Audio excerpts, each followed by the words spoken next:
What's happened?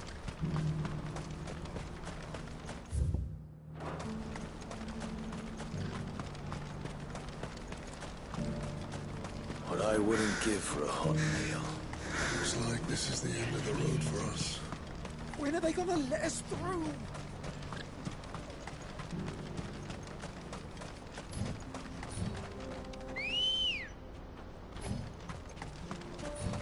Good girl. Fly, Ambrosia.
Get him!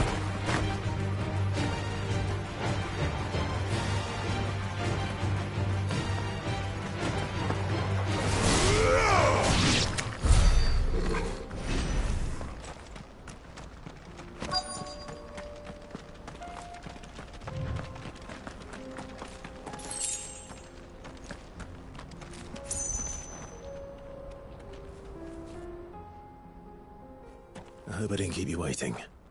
Did you arrange to speak with the consortium? Here they are now. You wish to consult with me? I did. It's about the bearers you recently purchased from the Fist. We had all but finished making arrangements to buy them ourselves, and then you stepped into the fray. You misunderstand. The consortium had an interest in purchasing them from the very first. It was only our regard for you that kept us from bidding. But your hesitancy in accepting our offer to you suggested that the regard was not mutual. And so we resumed our business. I did not hesitate. I am simply not inclined to make such decisions without first giving them due consideration. But what is done is done. Come then. How much do you want for them? Alas, you are too late yet again. We rarely take on such unconventional merchandise without a purchaser in mind. The bearers belong to him now. Who is your buyer? A trader from across the water. A most demanding fellow, if it's any consolation. He insisted the bearers be fed, dressed, even given their own bunks for the voyage over. That's what you get when you deal with continental types. I wouldn't know. Oh yes, the culture on the continent is quite different to ours. They pay good money for bearers not fit for the knacker's yard, and treat them like kings. But as long as they pay... That does sound unusual. No matter then. If they've already left our shores, there's little that can be done. Allow me to withdraw my interest. And with it, my interest in joining your organization. My associates will be sorry to hear that.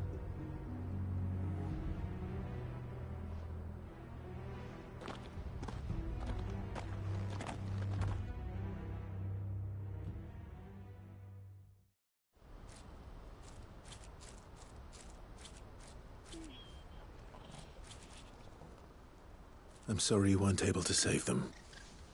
As am I. But I only have myself to blame. He was right, you see. The Silver Peak Consortium did intend to buy those bearers before I did. Their representative hinted at a possible purchase when he came to recruit me. I feigned interest in joining them in the hope he might be encouraged to tell me more. And he did just that. As soon as he left, I sent my own offer to Randalar. So you never... No. I entertained the Consortium's proposal solely so I could learn more about those bearers. But I was a fool to think they wouldn't find out. I knew exactly who I was dealing with. You tried. I did. And if what he said was true, the bearers are to be well treated. Which is something, at least. But they deserved more. I wanted so badly to see them freed.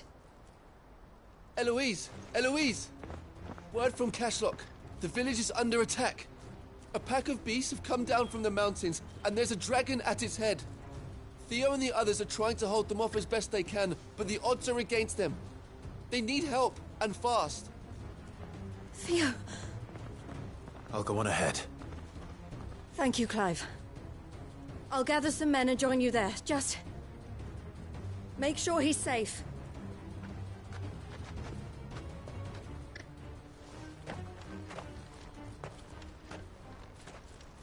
Hold on, Theo. I'm coming.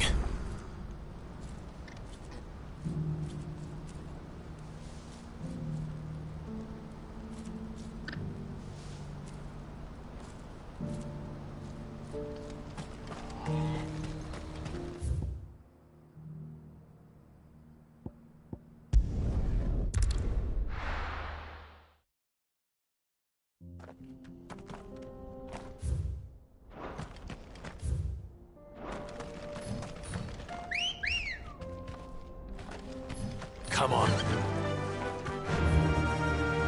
Fly, Ambrosia.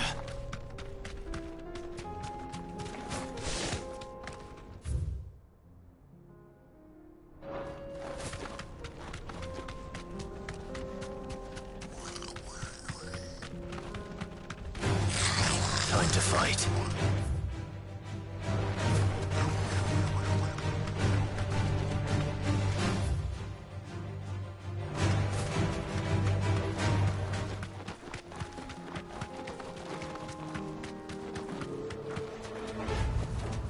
I can walk from here. What's the situation?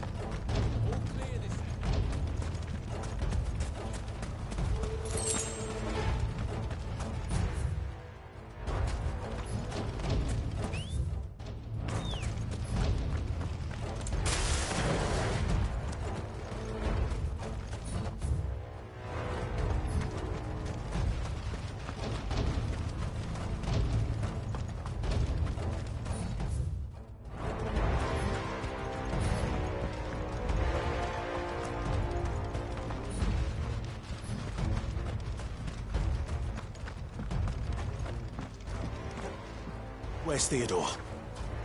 Upriver! He led the dragon that way to keep it from the village, but the whole area's flooded with ether. We just have to pray he makes it out in one piece. I can do better than that. Torgal, with me.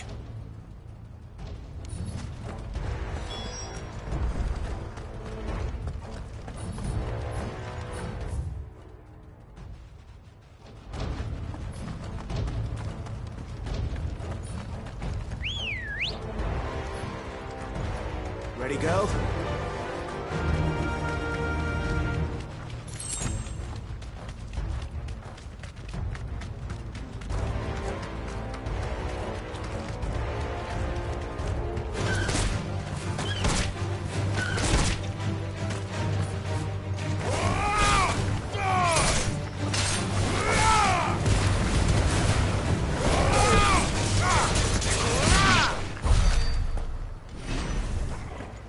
Where are you, Theo?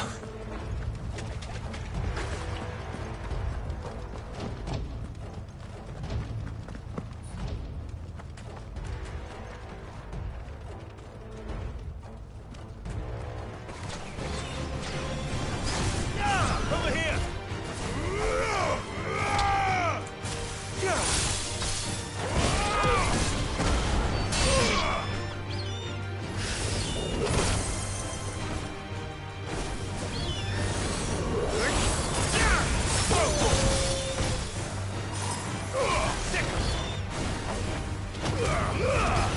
All yours, Torgal. Go, Torgal. You're finished. Get him. Over here. Go, Torgal. This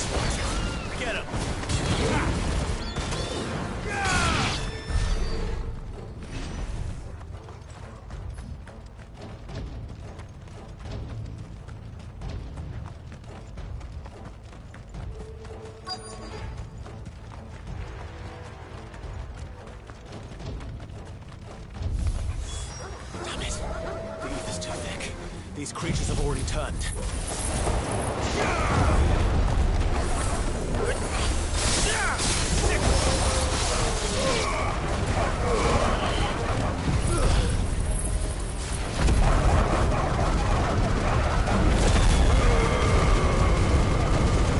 It's over. Over here! I can't waste any more time. I need to find Theodore before that dragon does.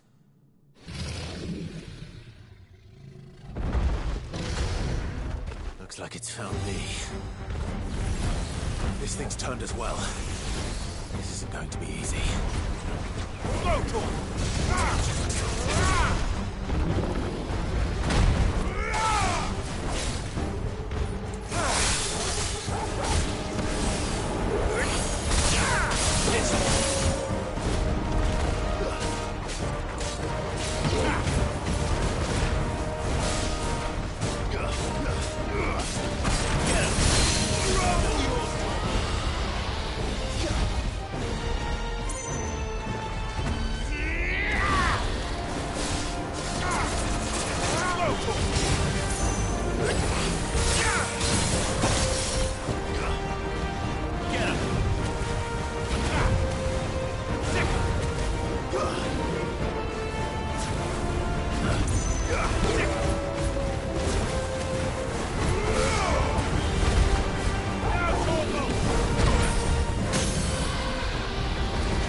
Clive.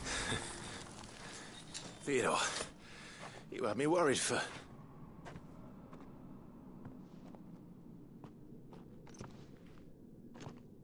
We have to get you out of here.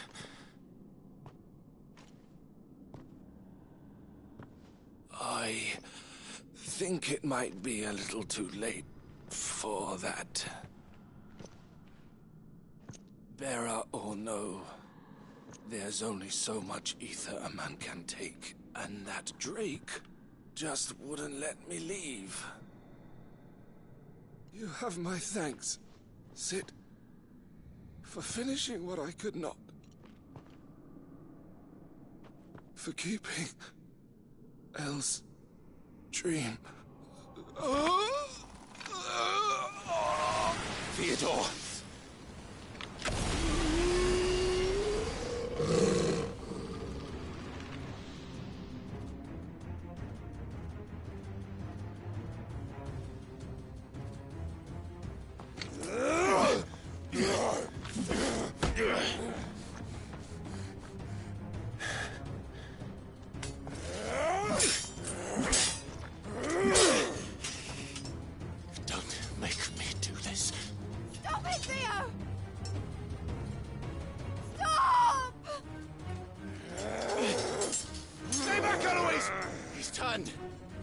And so will you!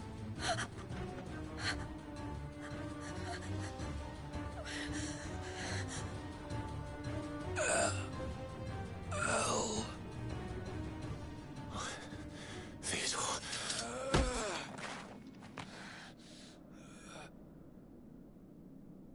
Take care of my sister. Theodore, wait. Goodbye, Elle.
Thank you, Clive. I think I'll be all right now. That was true bravery he showed. Leading the dragon away from the village like that. His first instinct was always to protect people. To put others' well-being before his own. And now he's gone. Because I sent him to that place, against his will. It wasn't against his will. He was ready to do whatever it took to show you he could stand on his own. So that you would finally be free to live your own life. To live my own life? He never could come to terms with the choice I made. What exactly happened? You once told me Theo was the first bearer you ever helped.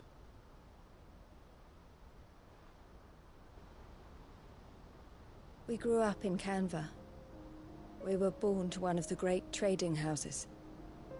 And I was chosen to inherit the family business. I had my father's head for figures, you see. Theo did not. While I studied the art of commerce, he played at soldiers instead. A late bloomer. In more ways than one. For unlike most bearers, it wasn't until his 15th summer that his powers awakened. My parents tried to drive him out of the house and into the care of the constables. But before they could, I took him into mine. Theo told me something else. He clearly admired your devotion to the cause of freeing others like him from slavery. But he said you deserved a better life than this. He wanted to free you from what he called your bonds, just as you freed him from his. I would be lying if I said I had not wondered from time to time how much easier my life might have been if I had allowed Theo to be taken and devoted myself to the family business instead.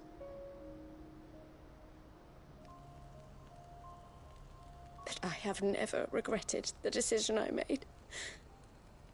Being with my brother meant more to me than tradition or reputation. I only had to look at him to remind myself of that night and the choice I made, and the fact that I would make the same choice again in a heartbeat.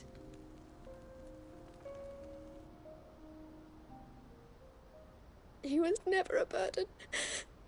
How could he even think that? If anything, I was the one who weighed him down. You weren't, Eloise. He said it himself, that he had always been grateful to you for saving him, and that he wanted to repay you by letting you live the life you were denied. Neither you nor Theo weighed each other down. You loved one another. You did whatever was necessary to continue living your lives together, and you always would have. You're right. All I ever wanted, all I ever did, it was so we could be together. Oh, Theo, why did you have to...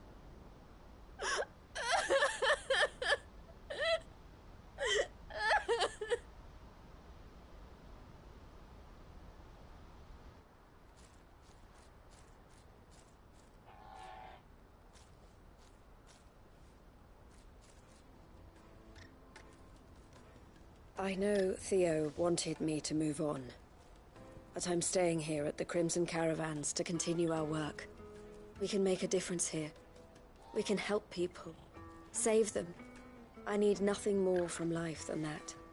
So I'll carry on doing what we do, ensuring that goods, people, bearers get where they need to be, bringing smiles to people's faces just like we always have, and to Theo's. Wherever he is. This is the life I have chosen. The life I will always choose. I've made a choice of my own, to continue helping you however I can. Whenever you need it. Thank you, Clive. Let's go on together then. For Theodore.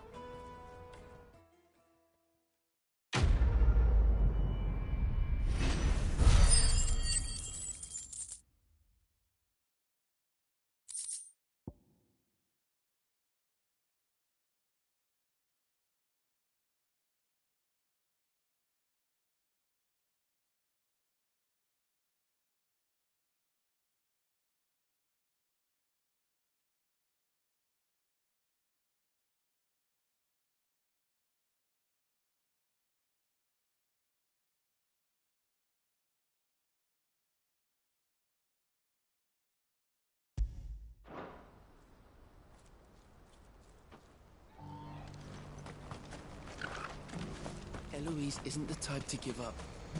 Maybe not. What are you looking for?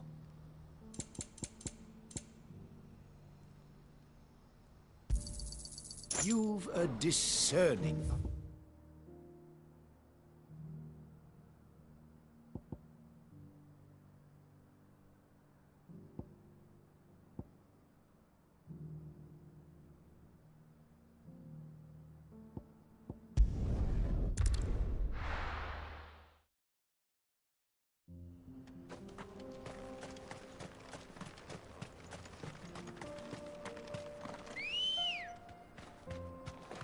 Come on. Run like the wind.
enough of you, are there?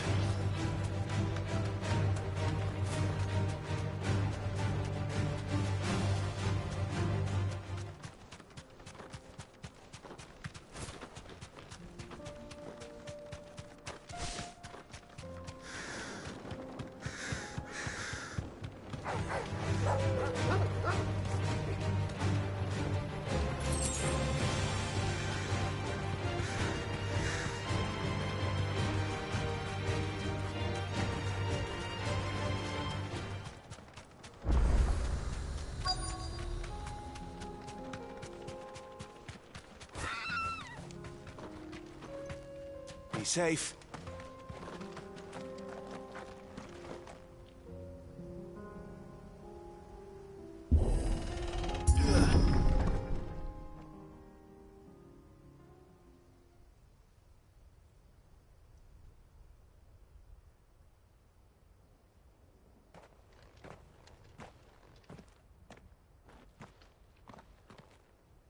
Oh no.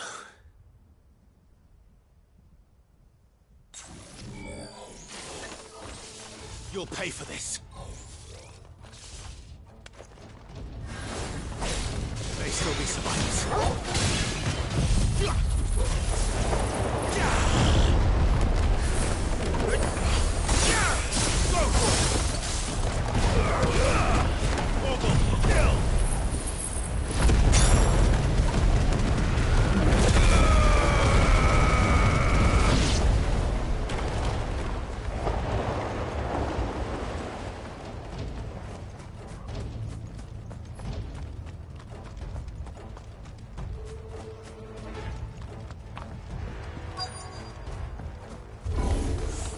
Whatever that thing is, I'd say it's their leader.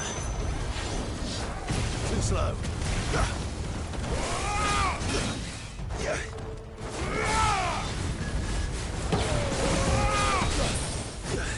Go for it! Get him! This one! Now, Gorgo!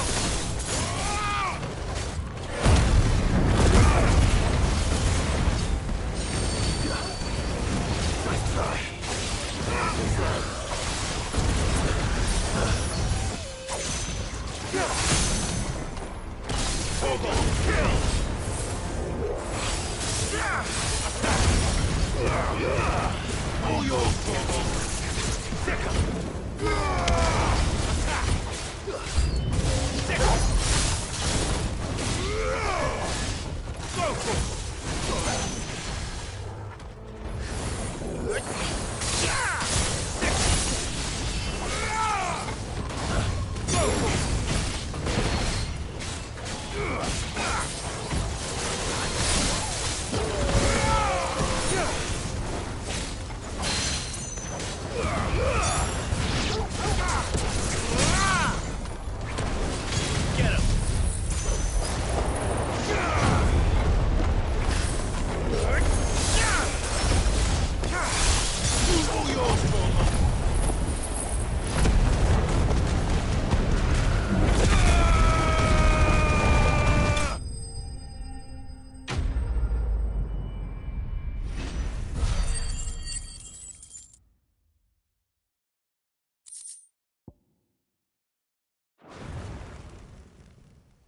Should have stayed in the path.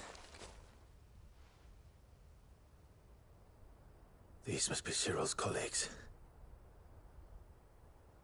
You have our thanks, stranger. Who are you? Ah, forgive me, my lord. I did not recognize you. You are Lord Rosfield, are you not? We are archaeologians, tasked with surveying this site. When the echoes appeared, our brothers here occupied their attentions. Thanks to them, and to you, we were, for a mercy, able to see our duty to its conclusion. You call that a mercy? Your brothers might still be alive if you put their safety before your duty. Surely this survey wasn't worth dying for. We are charged with uncovering Ultima's origins. A duty of the highest import, as I'm sure you will agree. And you think your dead brothers would agree with you too? I know they would. They gave their lives for the cause, an honor to which all Undying aspire. Now, to what do we owe the honor of your presence, Lord Marquis? Cyril told me of your work here, and I agreed to collect your findings in his stead. I see. That is most kind. Pray, take them then, with our humble thanks. May the Firebird's flame burn ever in your heart, as it does in ours.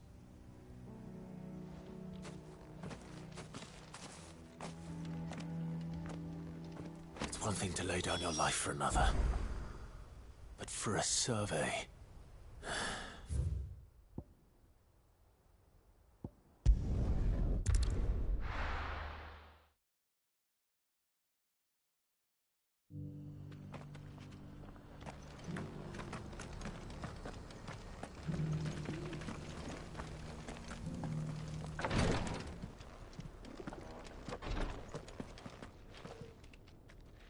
Ah, you are returned, my lord.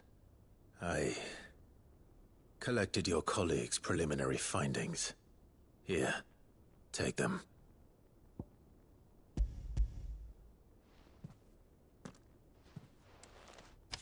My thanks. I shall study them, and inform you forthwith if I discover aught that might aid you in your fight against Ultima. Cyril, your survey party suffered several losses in Kratov. Losses which could have been avoided, had the others not chosen to complete their work, instead of saving their friends. Were these your orders? No. This was their choice. Every Undying devotes his life to the service of the Phoenix. It is our sole duty, and should we die in discharging it, so be it. Even when death is avoidable. My lord, I fear that this is not a point over which it would be fruitful to argue. The Undying have served the Phoenix for countless generations, and your opinion of our methods, however earnest, is not like to change them. We live to serve the Phoenix. Our very order exists for that purpose, and that purpose alone. Cyril, I know that you and your brethren answer only to Joshua, but allow me to offer you a word of advice. It does not further the cause of the Phoenix to have his loyal followers surrender their lives without good reason. Provide your survey parties with an escort, that they might live to do their duty for years to come. Think not only of how you can serve the Phoenix, but how Joshua would want you to serve him. Please. For all our sakes. I thank you for your advice, my lord. If you will permit me to respond, our faith in his grace, Joshua Rossfield, is absolute. And we of the Undying will do what we believe is right to fulfill our duty unto him. As first shield to the Phoenix, I am sure you understand what it means to do one's duty. I do. Then we are of the same mind. And it is my hope that we may continue to do our duty together.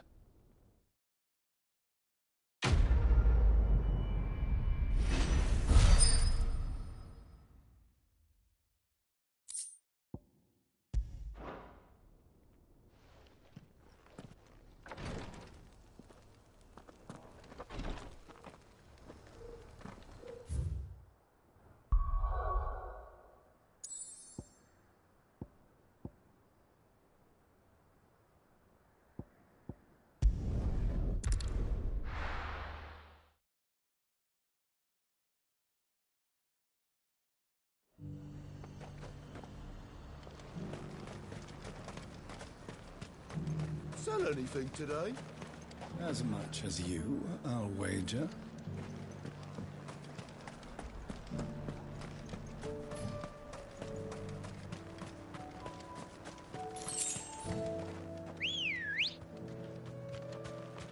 Ready, go?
Straight home now.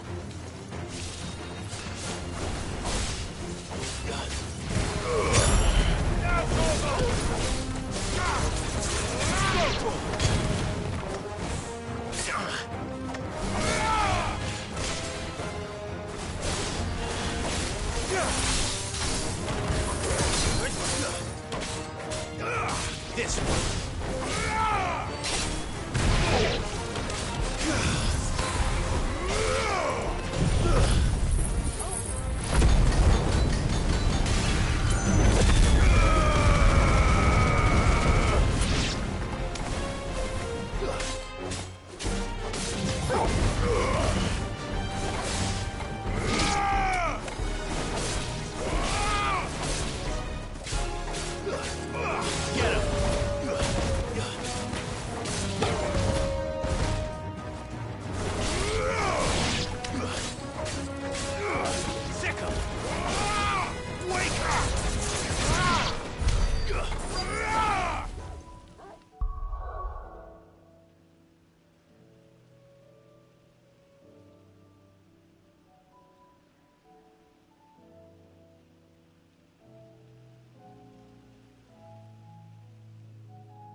That's all of them.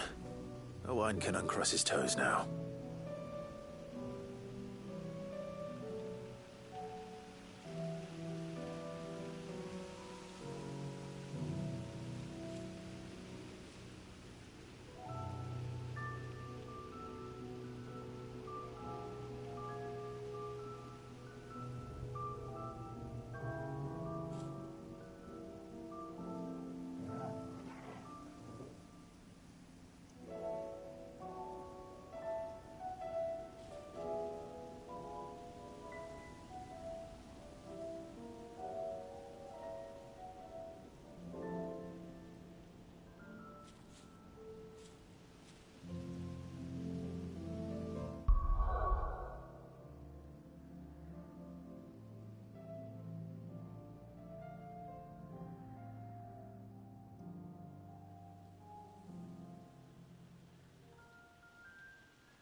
The Dominion's all but done for. That's what I heard. And it's lucky we stayed here. Was that shouting I heard? From the barracks?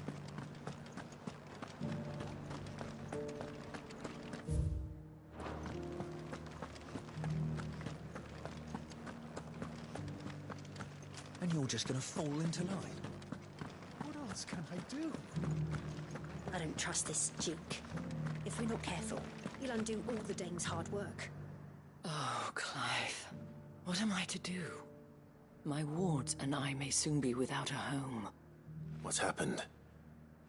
The High Cardinal has descended from his lofty throne and taken up residence here in Northreach. The High Cardinal?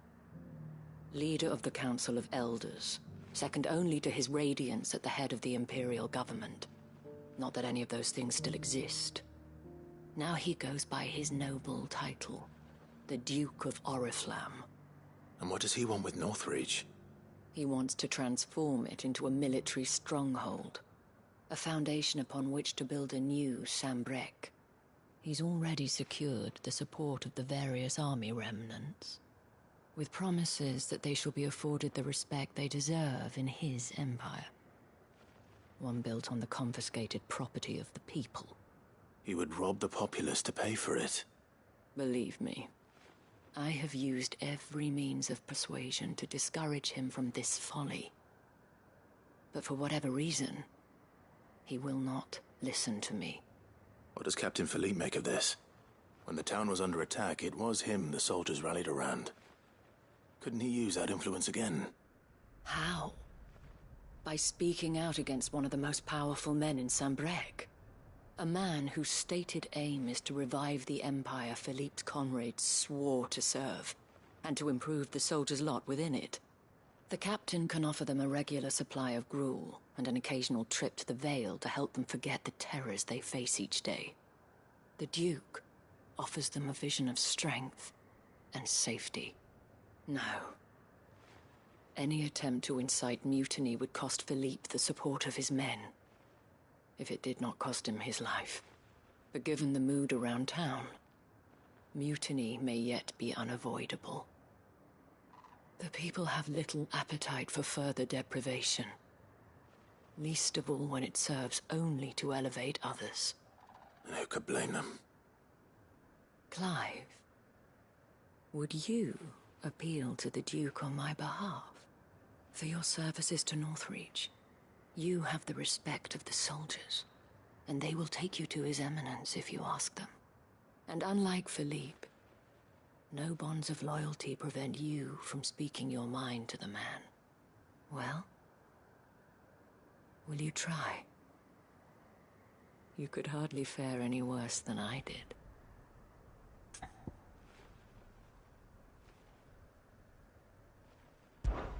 I'll see what I can do. Thank you, Clive. Tell me then, where will I find this Duke of Oriflamme? In the garrison? Overseeing the troops, yes. All right. Wish me luck.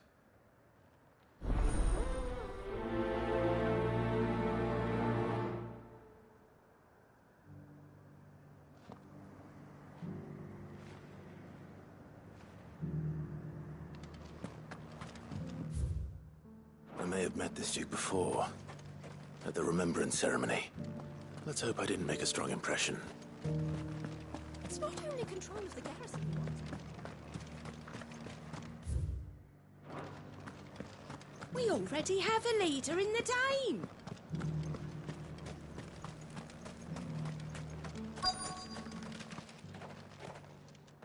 Halt.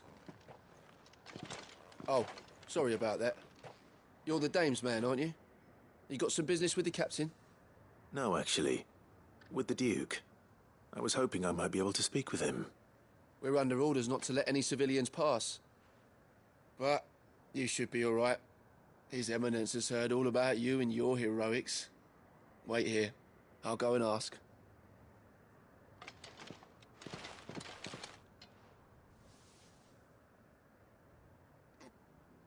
So, you are the sellsword who lent his aid to the garrison.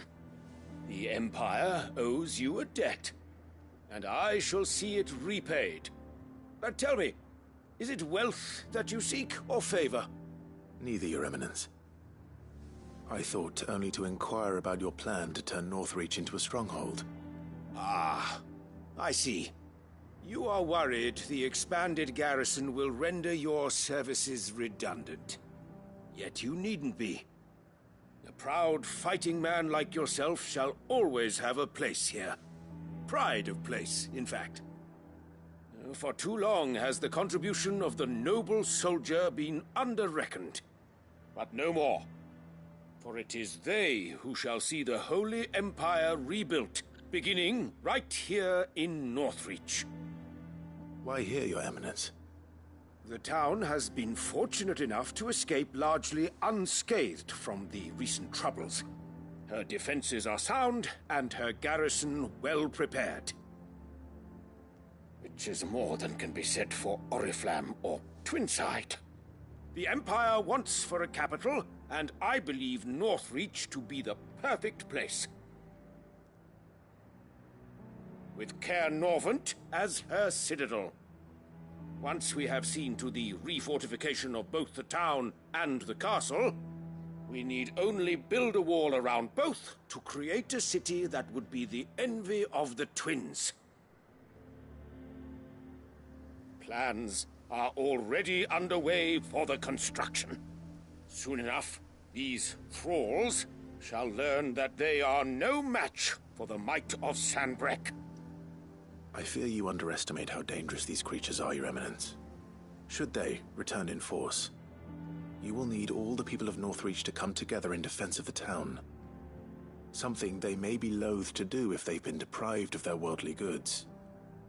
The people will do as their leaders command. If Sanbreque is to be rebuilt, she will require a functioning government. One whose authority is beyond question. That is why this levy is necessary. So that any man who wishes to join the army might do so and be fed, outfitted, and paid as befits a defender of the Empire. And yet there are those who persist in peddling the treasonous lie that I seek to steal from the people and drive them from their homes. I suspect they're afraid of losing what little they have left. Precisely. The common folk have little and less, and you mean to deprive them of even that. You would sow the seeds of your new empire in your own salted earth. Sabine, we have discussed this. Yes, and I told you then how putting the empire before her citizens would lead only to revolt. Without an empire, there are no citizens. And in yours, there will be only beggars. Is that what Griga wills for her people? Do not take her name in vain, Sabine. I'll come back later. The citizens revolt. I wonder what the people really think of the Duke's plan. It wouldn't hurt to ask them, I suppose. Let's begin with those on the other side of the wall.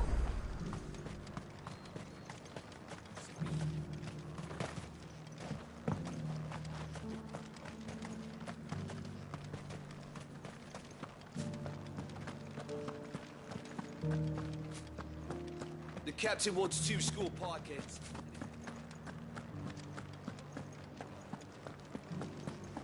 Do you think he was the only one who survived?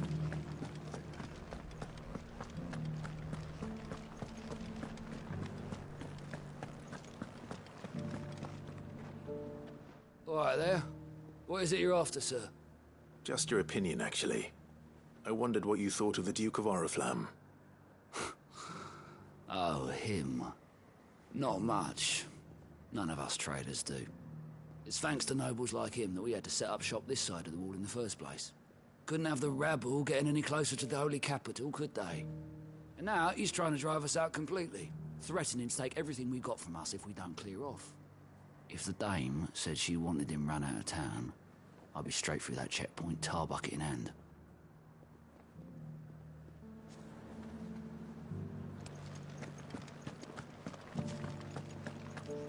Half of what comes in is barely fit for pressing, let alone eating. Sell anything today? As much as you, I'll wager.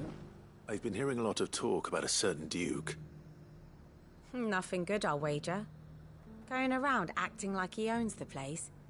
And with hardly a word to the dame. This is her town, not his. I take it you'd rather she was in charge. As far as I'm concerned, she still is. Just need his eminence to sod off back to Oriflamme.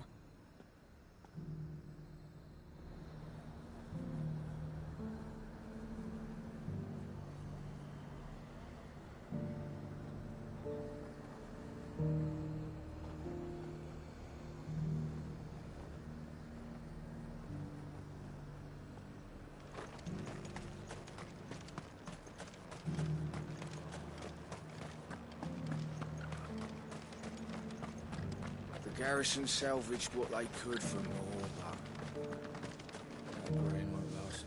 A question, if you don't mind. What do you think of the Duke of Oriflamme? Don't get me started. You build a life for yourself somewhere, earning for some noble to turn up and tell you got to hand it all over to him. If he thinks his name and his chains give him the right to empty our purses, he's in for a rude awakening. We'll do whatever it takes to keep what's ours. Whatever it takes. Well, the people seem united enough.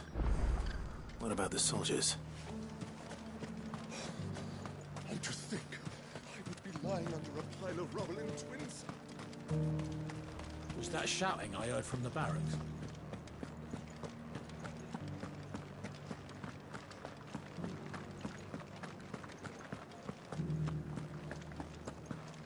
And you're just gonna fall into line. What else can I do? Excuse me, do you have a moment? I wondered if you'd mind sharing your thoughts on the Duke of Oriflamme. Well, he's made a lot of enemies coming in the way he did. But I mean, look around us. You can see the state the realm's in. The traders might not like having the screws put on them, but if they volunteered a few more of their hard-earned gil before things got bad, maybe they wouldn't have to. I think the Duke's got a point when he says rebuilding the Empire's the best way of making sure we're all protected. And if that means people who don't know one end of a sword from another have to make way for those who do, well, that's just how it goes.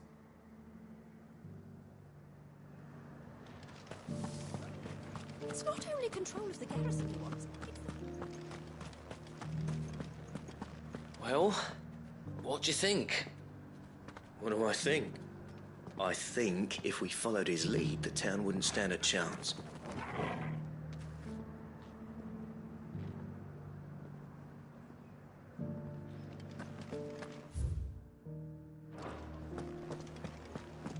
We already have a leader in the Dane. One at a time now. Is enough for it? You. You're the one who was talking to His Eminence. On the Dame's behalf, yes. I was trying to persuade him not to take the people's goodwill for granted, but it seems my words fell on deaf ears. What do you think of his plans? I'm a soldier, mate. He tells me what to do, not the other way round. Listen, I've got nothing but respect for the Dame, but I've got a family to look after. That's where my loyalties lie, not with the town or the Empire, but with my wife and children. If the Duke can get us some men and the equipment we need to fight off those blue-skinned bastards, I don't care how he does it.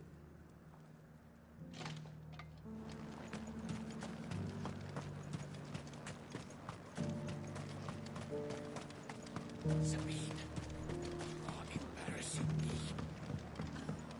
You're embarrassing yourself. I hear the Duke of Oriflamme plans to turn this town into some sort of fortress. Do you think that's a good idea? It's not for me to say. All I know is that unless the Emperor orders me otherwise, His Eminence's word is law. Look, no one likes all these taxes and tariffs, but empires don't come for free. Once Sanbreque is back on her feet, we'll all reap the benefits. Let's see what Philippe makes of all this.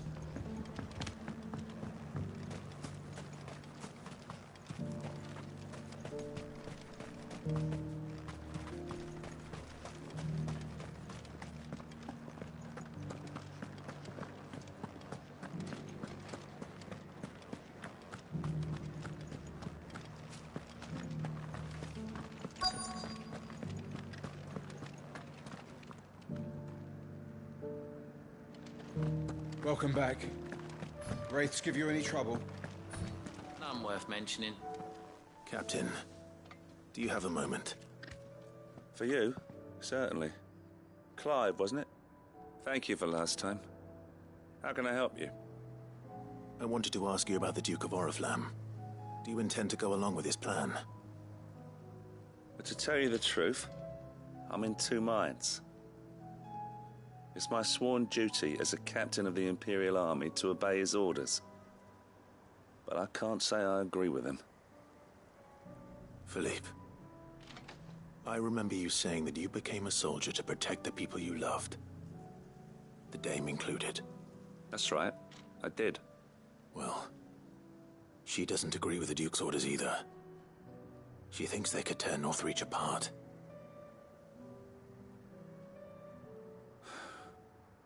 And she's probably right.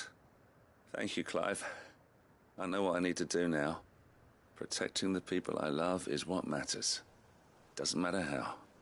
Well, duty calls, so I better go. Thanks again.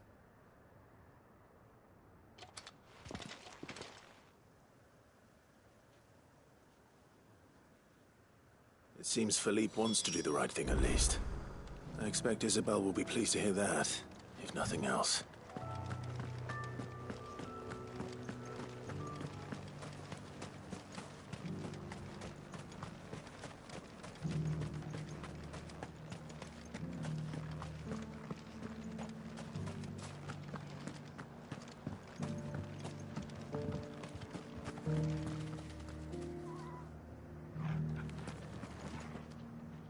Ah, Clive.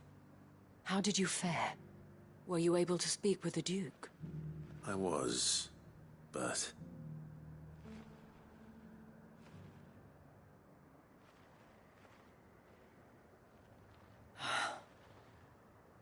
So Northreach is to be a fortress after all. Well, it will certainly help to hold back the thralls. There's no denying that. Though I doubt it will come as much consolation to the townspeople whose worldly goods are confiscated to pay for it. They deserve to be heard, Clive. To have a say in this new empire the Duke means to build. Sadly, His Eminence values their obedience more than their opinions, and hopes to reassert the authority of the state. I fear he sees the people as mere pawns on his chessboard to be sacrificed for the greater good. Needless to say, they themselves are of a different opinion, and would rather their destinies were in your hands. The soldiers, meanwhile, are content to follow their orders. And not just because of the Duke's rank, but because of his vision. I thought as much. Had I sworn to protect Sanbreque, I dare say I too would want nothing more than to see it rise from the ashes. Thank you for trying.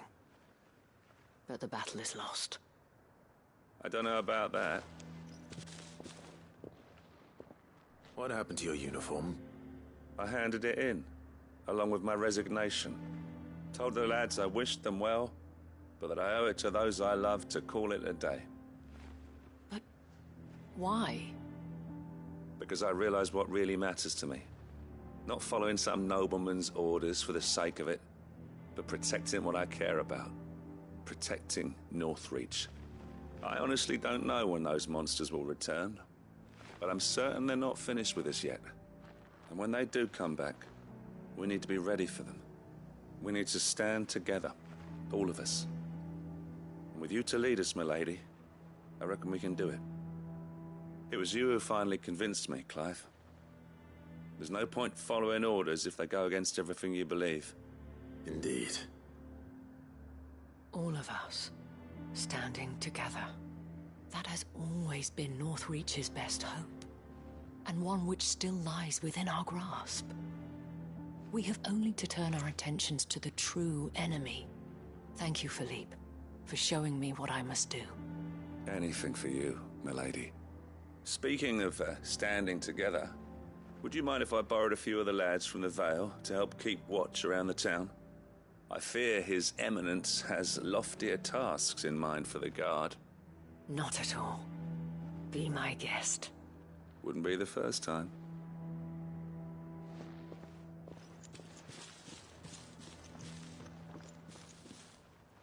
There may be hope for Northreach yet. especially with men like you and Philippe to champion our cause. I, for my part, shall continue to work upon the Duke, in the stubborn belief that I might still tempt him into joining hands. But I suspect I shall have to call upon your aid again. Until then, Clive. Until then...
The stew's awfully thin these days. Oh, what do you expect? Farmers are abandoning their fields and Don't traders tell their me we've roots. run out of papio Most of nuts what we and have all. now comes from here in the Idleway.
man himself. We were just about to make a start on that sword I promised you. It's funny, but none of this would have been possible without your help. You remember Camille? We'll be using his leatherwork for the grip. The steel, meanwhile, will be tempered in a fire, burning the cinders you charmed out of old Zoltan here. And that whetstone from the Outer Isles, that'll be what gives the blade its edge. And the final flourish will be my talented colleagues' engraving. A team effort led by the greatest blacksmith alive. Now, save that talk till the thing's finished, yeah? Right. I'm ready if you are. To the bellows it is, then.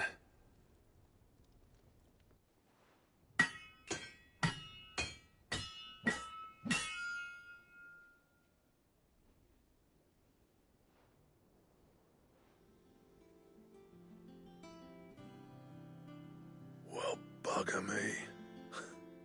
We actually did it.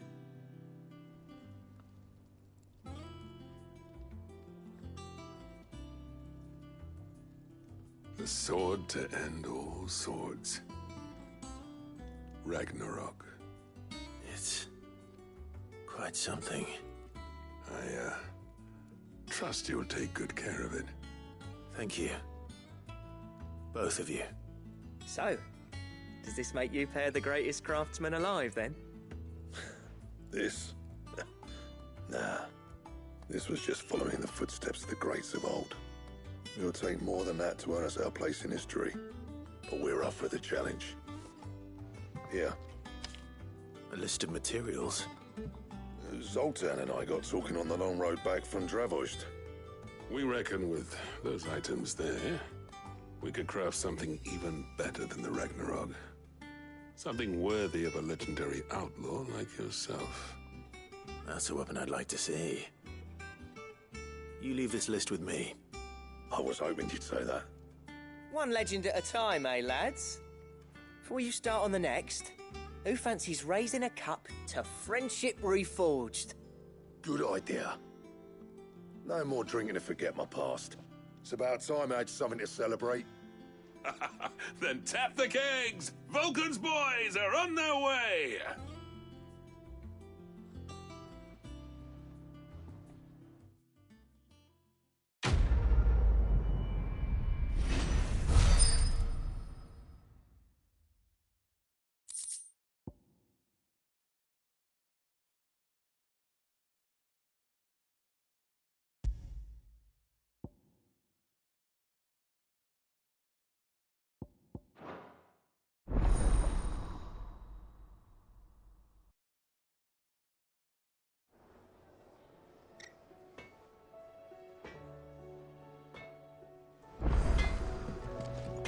Trouble with your gear, or what do you want?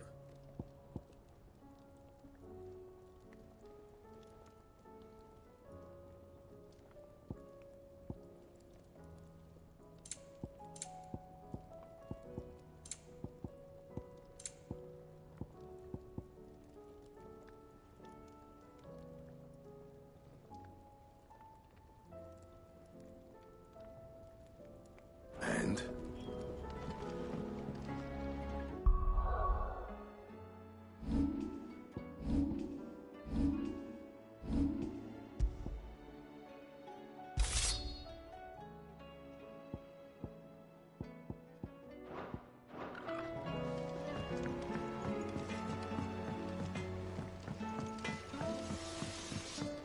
The stew's full of papio nuts and all.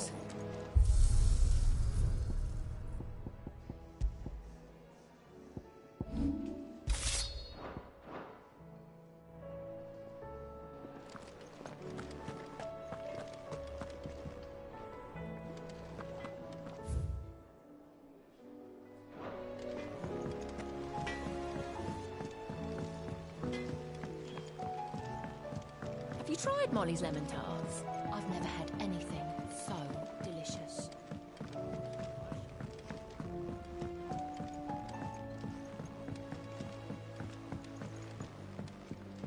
Canva lost.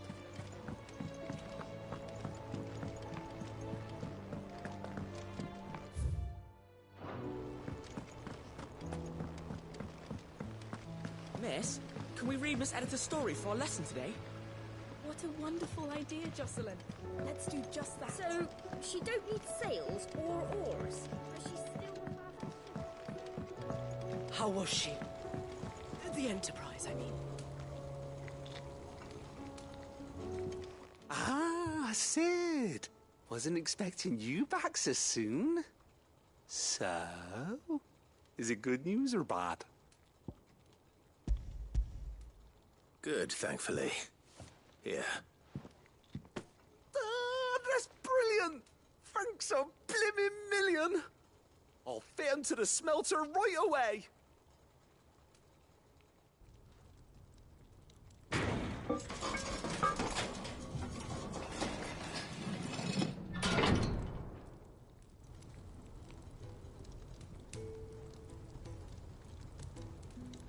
May I present to you the Telemon Furnace! Ain't bad, is she? She's a beauty. You saved my bacon again, Sid, and I ain't about to let your good deed go unrewarded. It's fine, really. My bag's flexible enough already. Oh, don't say that. I'm sure I can make a few improvements to it yet. You could just buy me a bigger... How about that clasp? Looks a bit stiff. Reckon you could loosen it up and make some more room? And I reckon I know how. With a new alloy we've been working on. The Telemon Furnace was just what we needed to perfect it. It's a metal, see? So it's lovely and strong, but it's also, well, stretchy, if you can believe it. Stretchy metal. Well, if you insist. That is the spirit. You'll love it, I promise.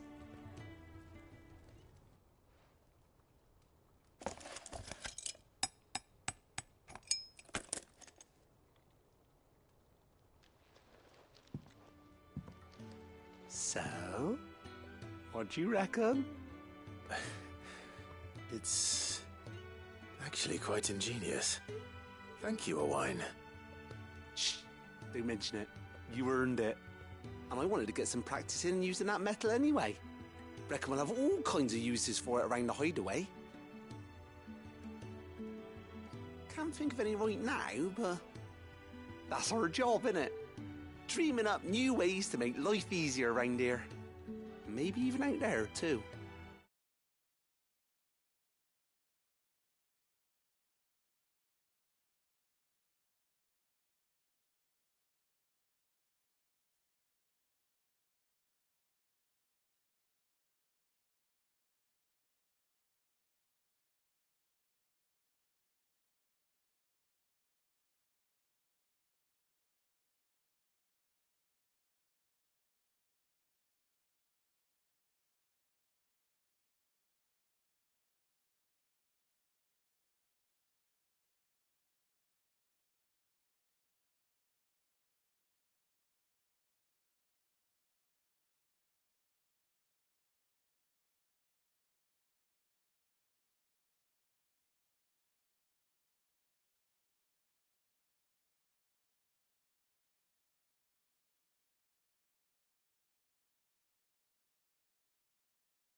One day, the whole world's gonna know about the inventions you've helped us put together. That bag of yours will be the first of many. You mark my words. They'll hardly believe their eyes, I'm sure.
Covered in nicks and lumps, the lot of them.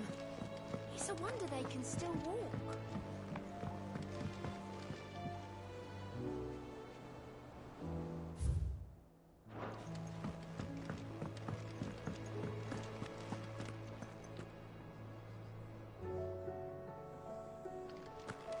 Oh, don't tell me we've run out of papio nuts and all. Aye, it's a dangerous world out there. Best stock up while you can. If you're gonna buy something, be quick about it.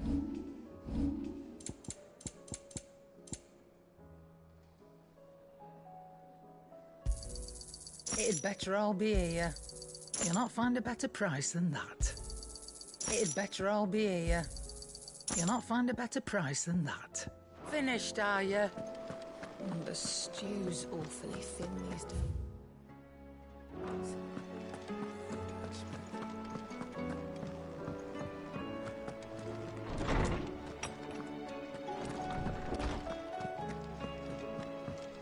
I have no reason to assume otherwise.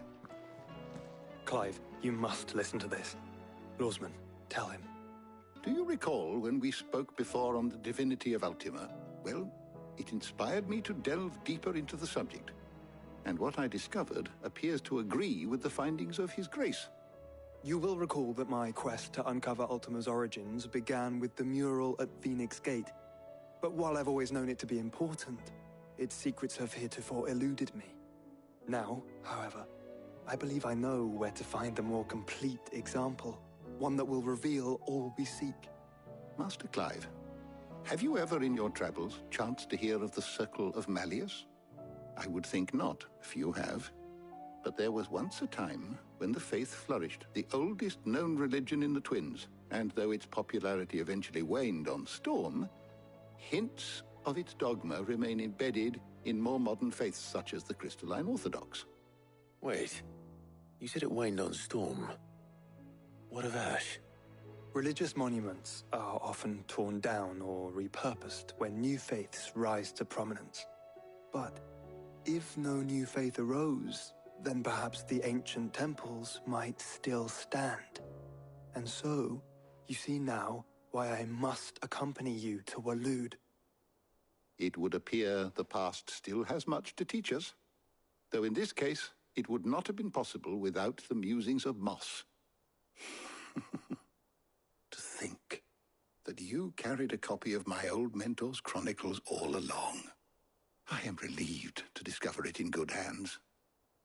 I shall guard it with my life. Joshua, if you're finished here, join me in the ale hall. I need to speak to everyone before we leave. Right away.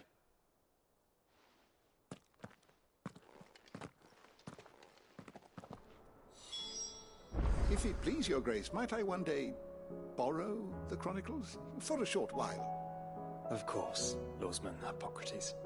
You need but ask. Mid said I could ride the Enterprise next. No, she didn't. She said I could.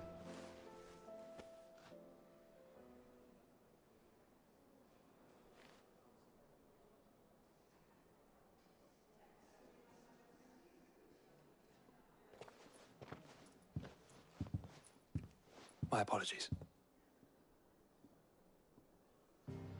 By now you've all heard where we're going and why. So I won't bother you with the boring details, only the important ones. If we attempt to approach Stone here by sea, there's a good chance we'll be sighted and fall prey to the capital's artillery. So instead, we'll disembark on the southwest coast and make for Drake's Spine on foot. I say we, but it's highly likely the entirety of Ash is under the rule of Ultima. A large party would only attract unwanted attention, as well as slow our march and require supplies which may be difficult to obtain. Only Joshua and I will be going. And a scout. Preferably a good one. Gav, do you know of any? You bet your ass I do.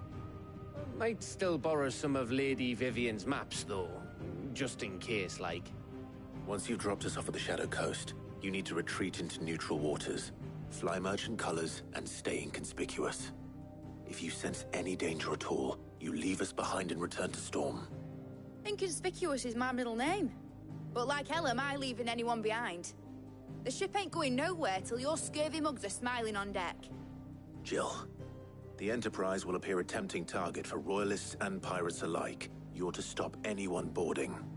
Don't worry. I'll keep the ship and her crew safe. You'll be needing passage home, after all. But... very well. If there are no questions, I'll see you all at the docks.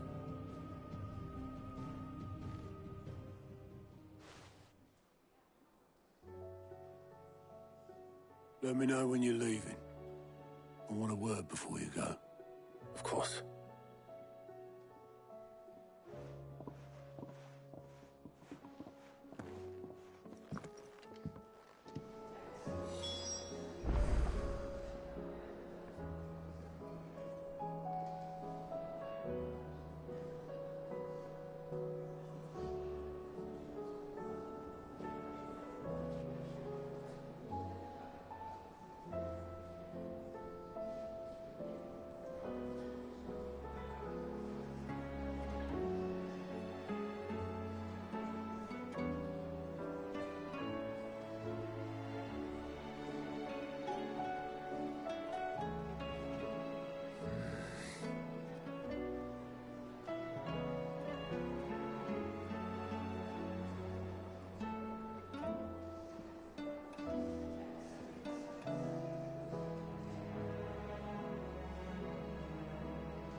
How do you split the sea? I reckon we better... How may I help you today, Clive? You earned this. Best of luck out there, Sid. Is something wrong? Not at all. Honestly. Can't a man wish his friend farewell? Just wanted to let you know that I'll keep things in order while you're off saving the world. I'll hold you to that.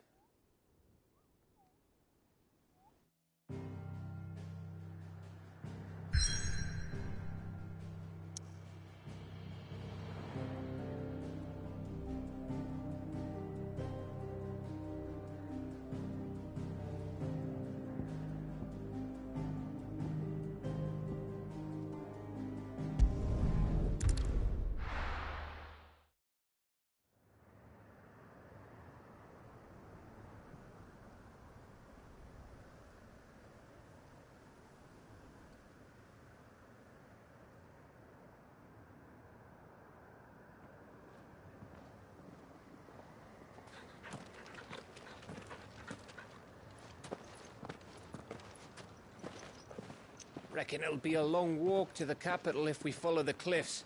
I'll scout ahead, see if I can't find us an inland route.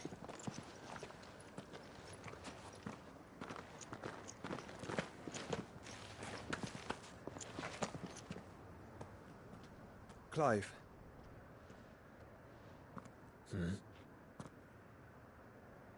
There's something I've been meaning to ask. You took her icon, didn't you? Yes, I did. She understood.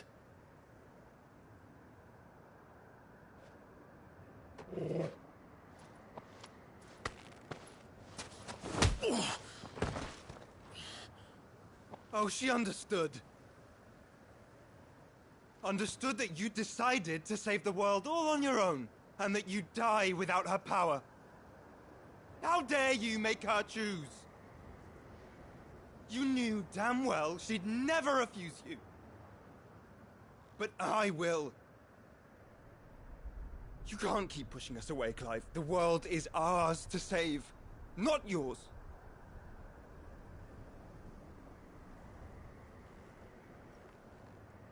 I used my gift because I thought it was the right thing to do.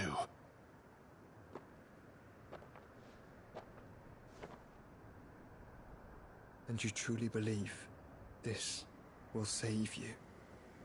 Will save us all? I do.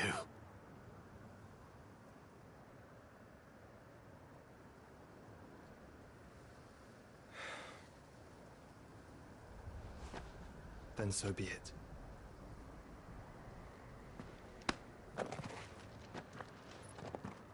Just don't forget, you're not alone.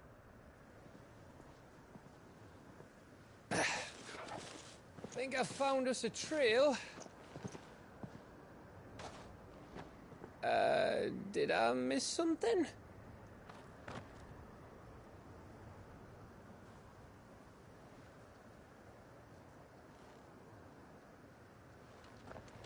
Only that Joshua didn't. I don't get it.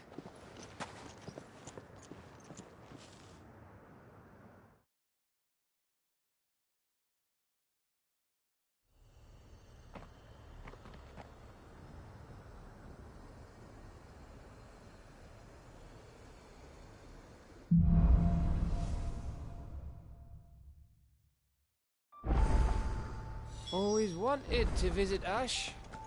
We're in Waluda territory now. Don't expect a warm welcome. Oh, I don't know, Clive. That castle over there looks inviting enough. Shall we sample its inhabitants' hospitality?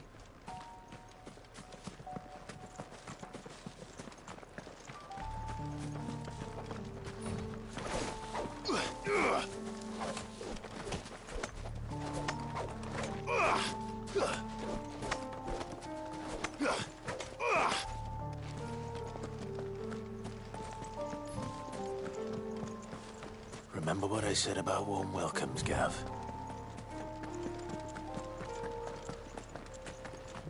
Oh, this place is as dead as Grieger's ghost.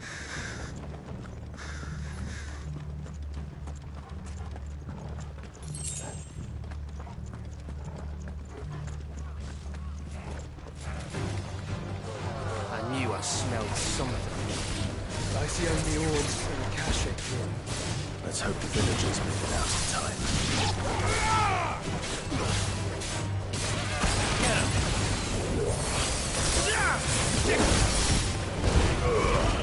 All yours, Corporal. Get him. Go, Corporal. Over here.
All over again.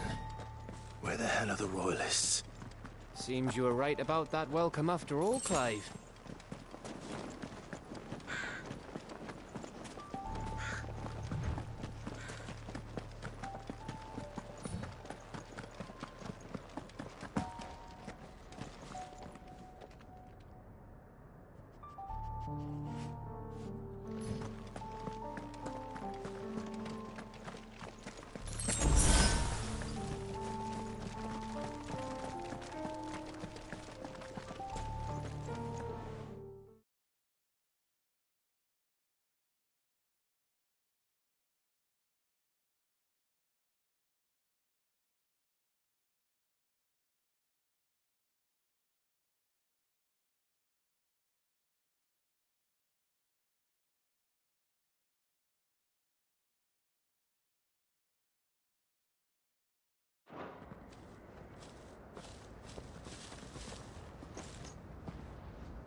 Aye, aye.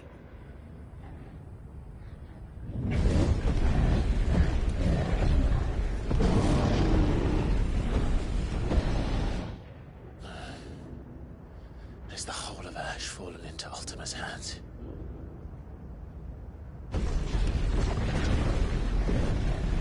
That's no peace delegation. We should send a warning to the others. No. My uncle will have an eye on the coast. I trust he'll find a way to entertain any uninvited guests. Our mark is Drake's Spine, and there's a lot of road between us and it.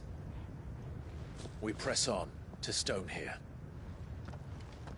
Aye, you never know. It might not be a nest of slavering monsters.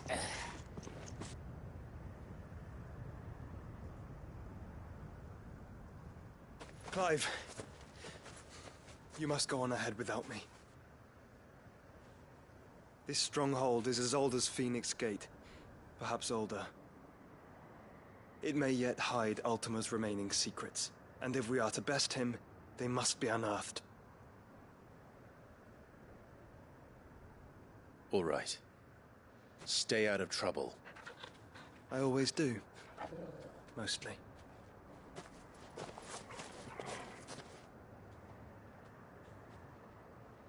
You sure about this? About leaving my brother on his own. Of course. Mostly.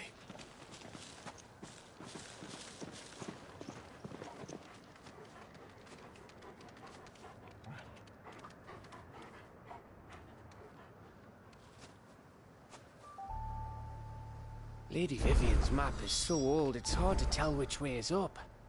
But if I'm right, we're not far from a village called Eastler.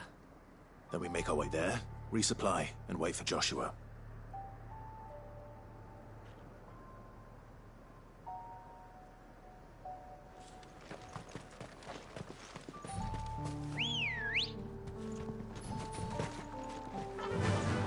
Yeah!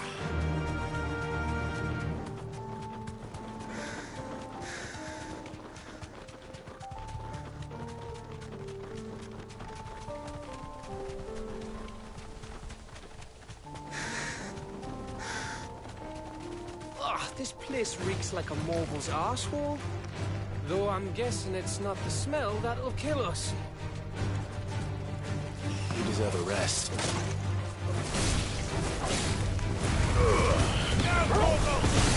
Stay down!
Get him!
safe.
Oh, much breath. Don't look down, Torgal.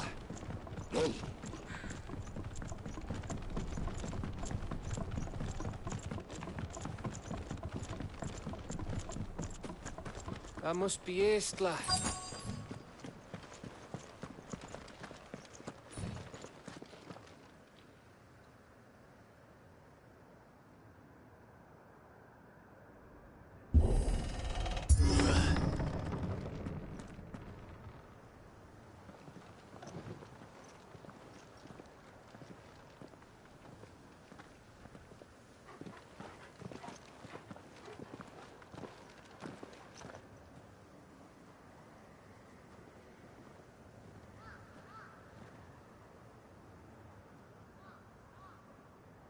What do you think, Clive? Then we're too late.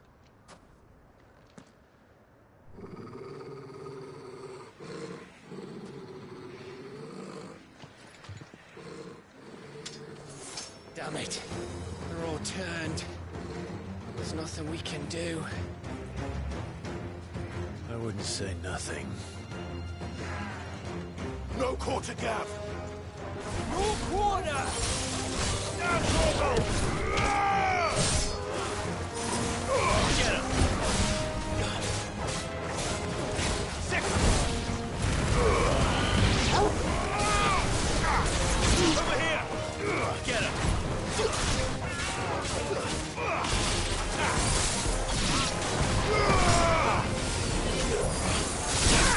Over here!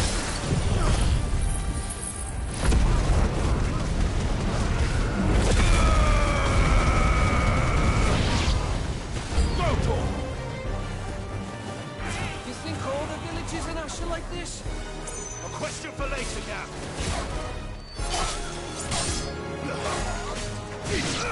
Second.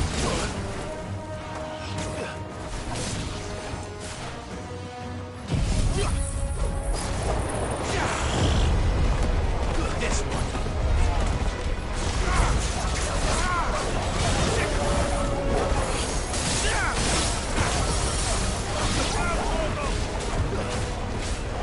Over here!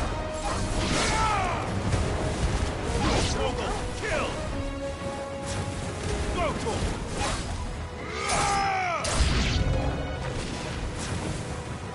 Here they come!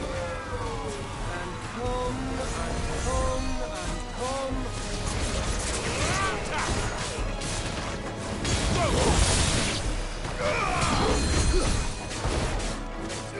Over here! This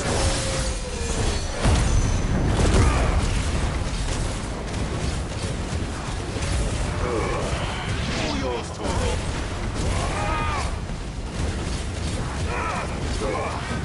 This one! Get him! Now, Torgal! Go for it! Get him! Over here! Now, Torgal! This one! Over here!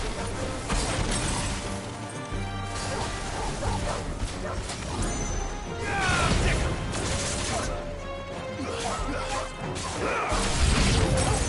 I don't want to die here, Clive. Then don't! This one!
This one.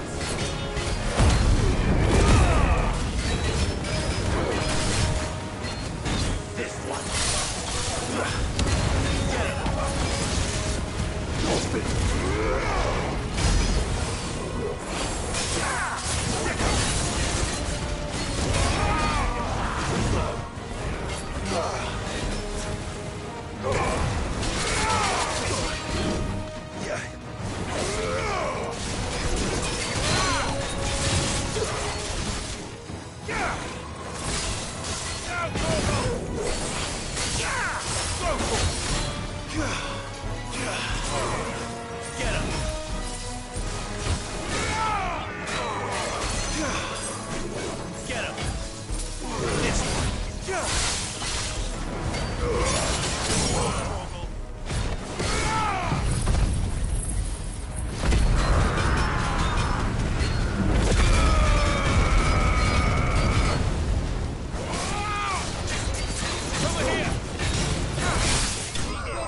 Gav.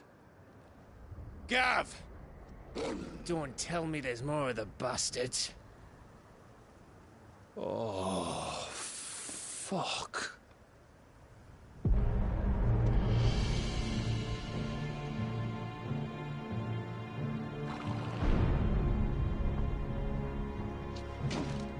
Have you come to watch, Odin? Bound for stone here. Good. My master awaits you in the capital, though I cannot allow you to attend him in your present state.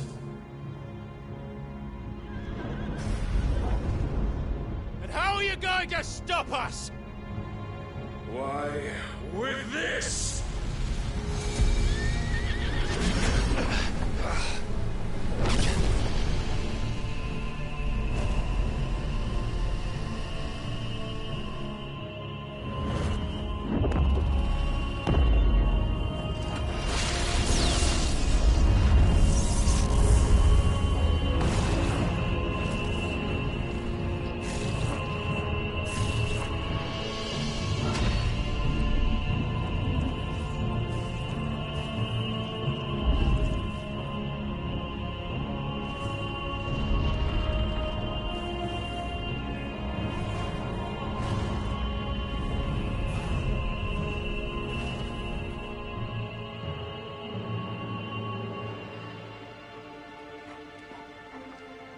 What did you do?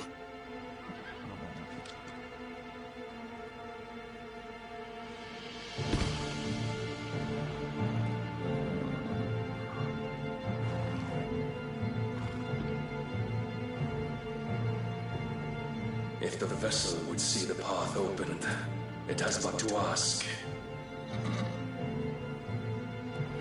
I shall see that my master's prize is made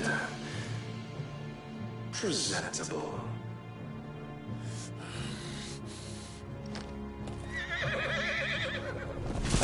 Shit! No!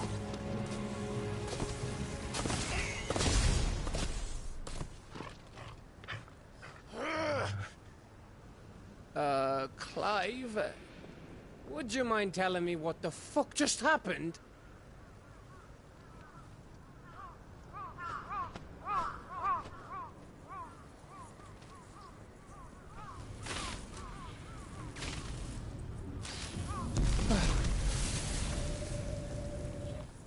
Oh, you've got to be.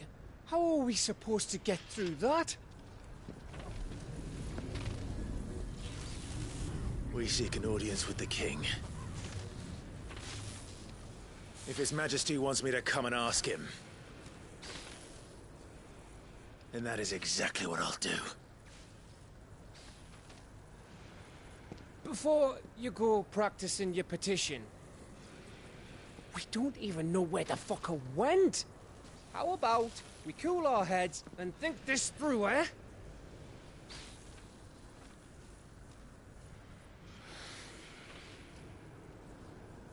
All right. Maybe there's something here we can use.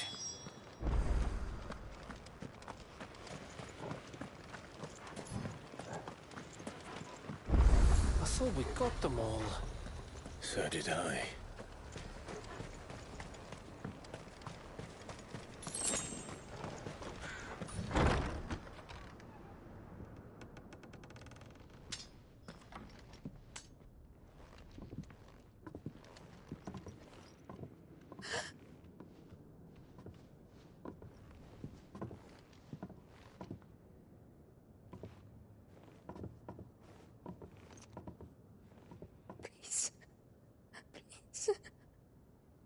Please, no. Miss. Whoa, easy, easy. We're not turned, all right?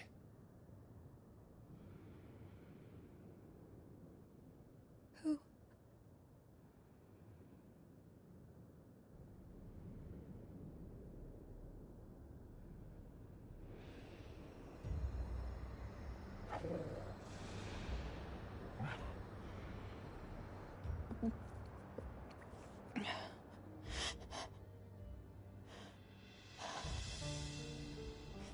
My thanks, kind travelers.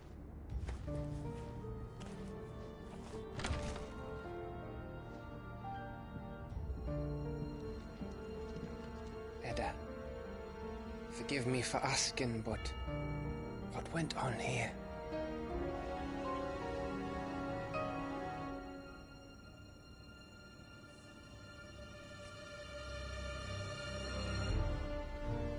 It all started when the skies changed. The elders said it was the Arcade. One by one, people went mad. Minds taken by the ether. Till only I remained. By then, I was too far along to run. And then the nights came. And I didn't know what to do.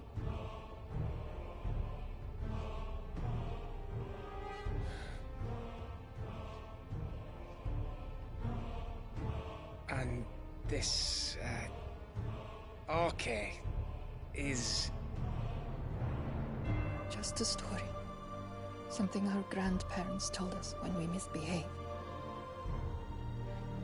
About how the heavens would grow dark before the land took her last breath. The end of the world. You said the others went mad. But where did they go?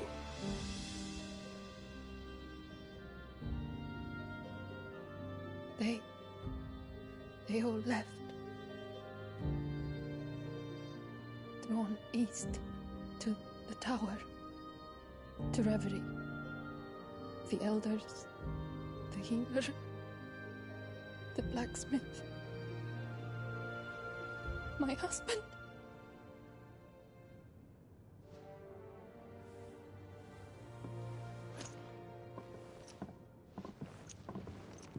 You thinking he did this? Of course. Who else could it be? You were in Canva. You saw what he did to the people. But then what about her? How come her nut hasn't cracked? The baby, perhaps?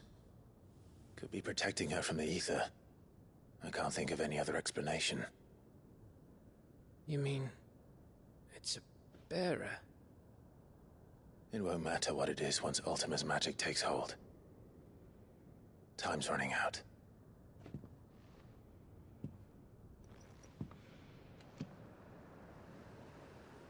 This tower. That's where we'll find the king.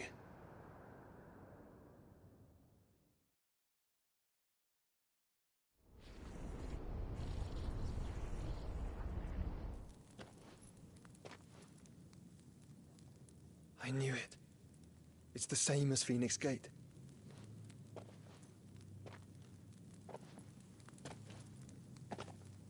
Which means at the end of these stairs should be...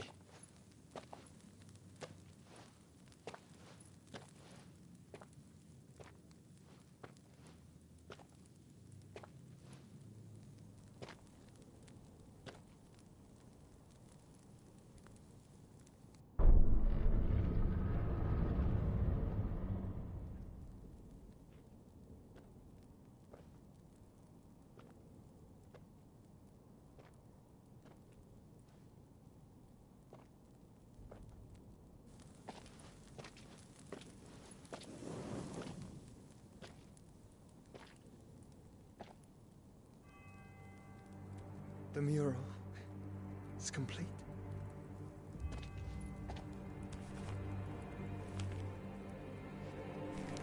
Ultima and his vessel, Ifrit. Garuda, Ramu, Shiva, Titan, Bahamut, Odin. Even Leviathan the Lost is here. But where is the Phoenix?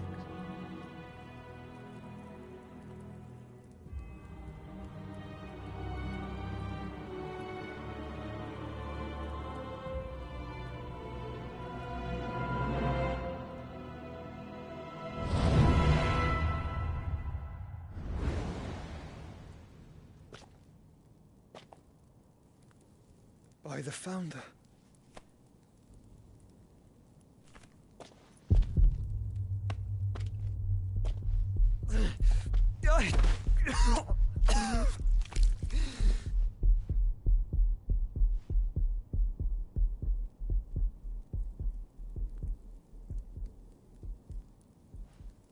So that's what you want, isn't it, Ultima?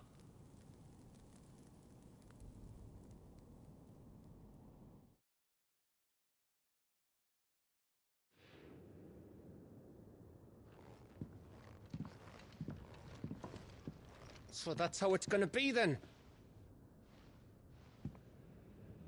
I'm not asking, Gav. I need you to stay with Edda. What? I must do this alone. If I don't return, you're to find Joshua and make for the Enterprise. Understood? Aye.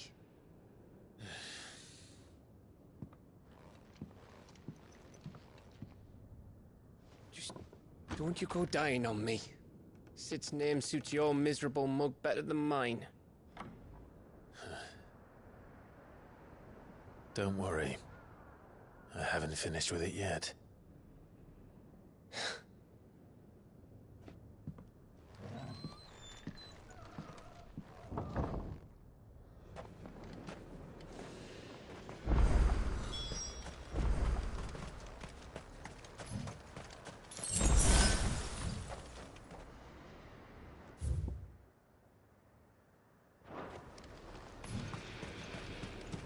If Barnabas is controlling the Akashic, then wherever he goes, they'll follow.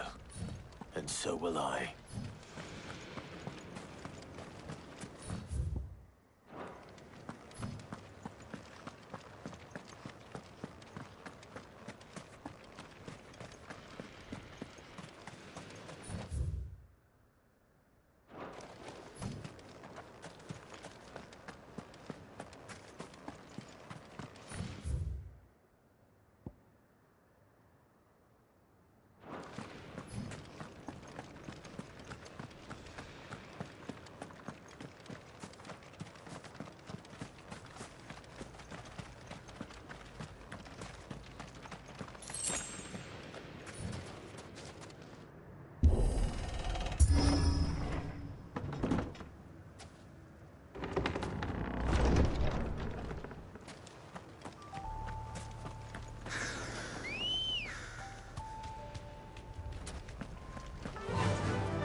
Faster!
This is it, boy.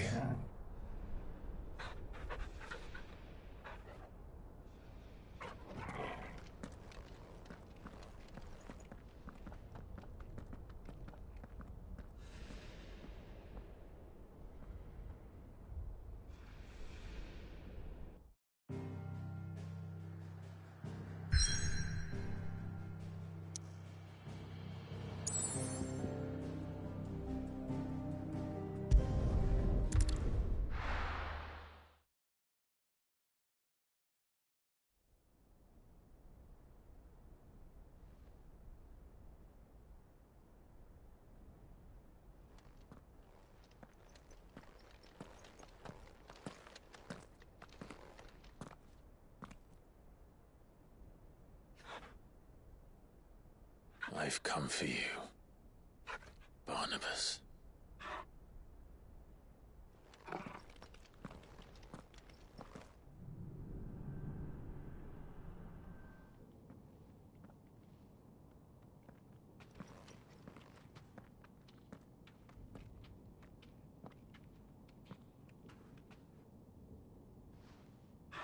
Stay close, Torgal.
claws seem to have a mind of their own.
Attack! Go!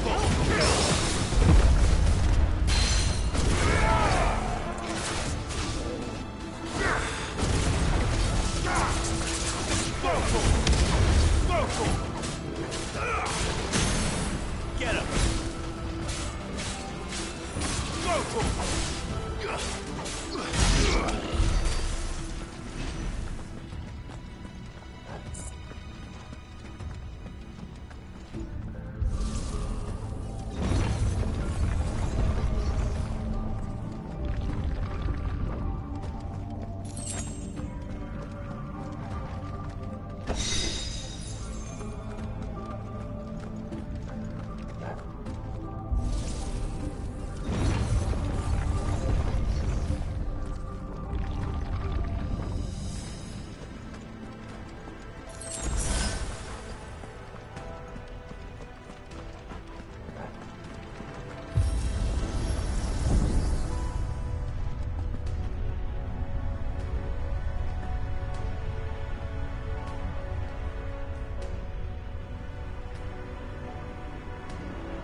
If I were Barnabas, where would I be? The top. So I could look down on the world.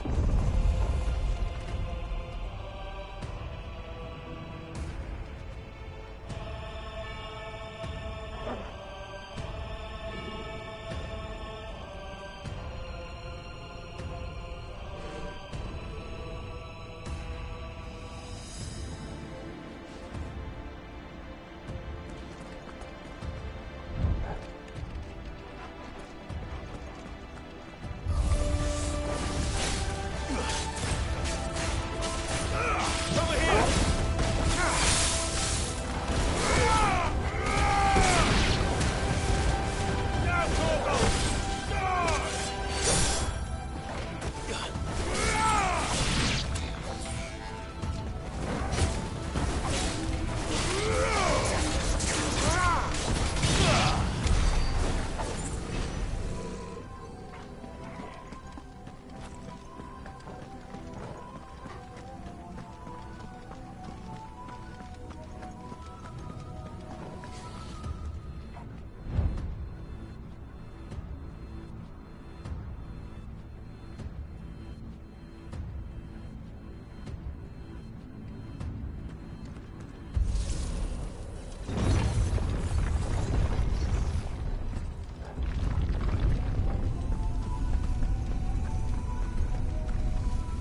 This one.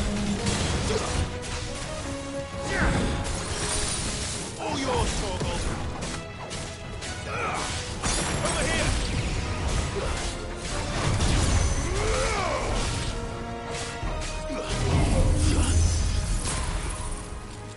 It's so.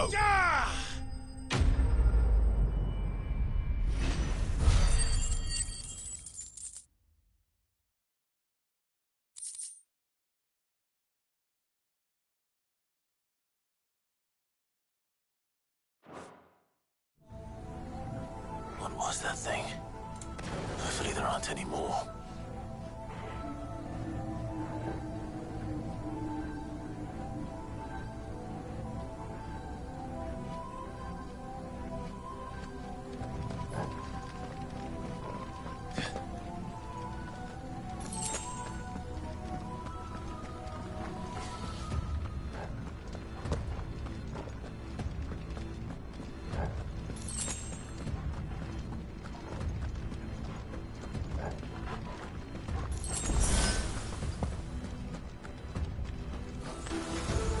You know what to do, boy.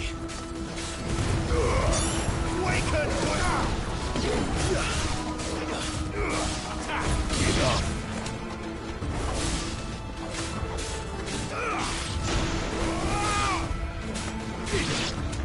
Sickle! Over here! Torgal, kill!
What's one more, eh, Toggle?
Almost there.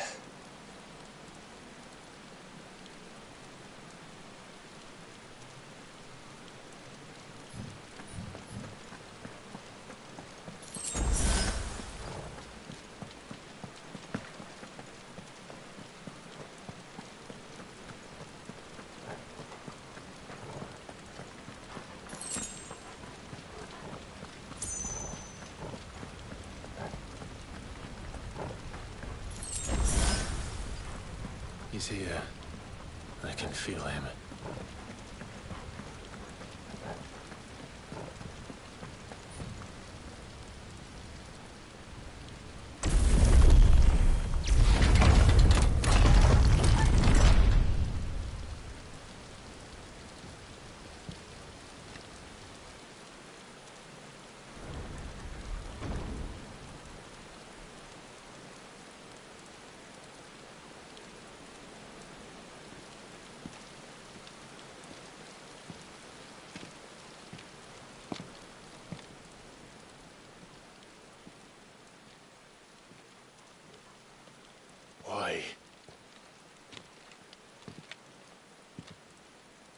The blade must ever feed if her edge is to remain keen. Butcher. What care you for these worthless creatures? They are nothing. Weak from the moment of their conception, ever longing for power not theirs to command, they turn unfailingly upon themselves. Like sheep, they roam in filthy flocks, eager to trample those few gifted a fleece of gold. Or that they might feel contentment with their pitiful existence. Prejudice and persecution, severance and strife, every earthly wrong springs from the malice in men's hearts. Malice born of the pain and suffering that is free will. Its corruption is gnawed at your being from the very moment of your birth. You're wrong. It is no corruption. It is who I am. Every choice I make, right or wrong, gives me reason to carry on. And carry on I shall. Not as a puppet, but as a man. Which are you? There was a time I too thought those the only choices. What? Long ago, God granted man the gift of magic. And with that gift did he build great civilizations.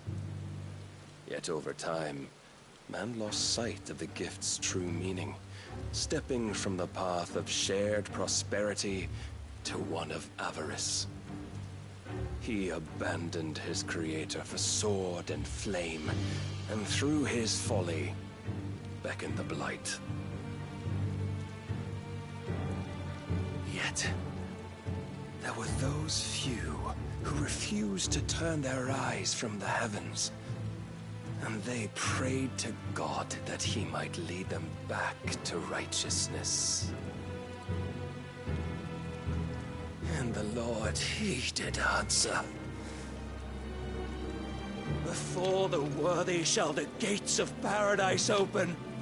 And so did I spread my arms to the ether, and cast my soul upon its gentle waters. I gave myself unto him.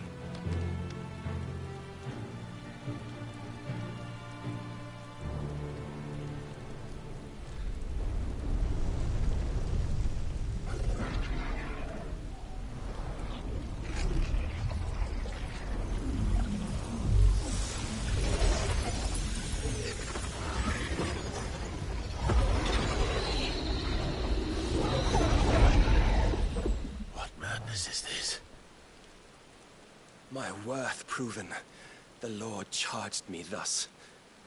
If your kind are to find salvation, they must be made to serve. You see, paradise lies but a single step away. Could we only take it? Could we only leave our transgressions behind? For none save the pure of heart and mind may set foot in the new world. I will save us. But it all begins and ends with you. You are the key, Mythos. And with this humble offering, shall I prove my faith once more. So you forsook your kingdom. You forsook yourself to serve. Tell me, how is that living?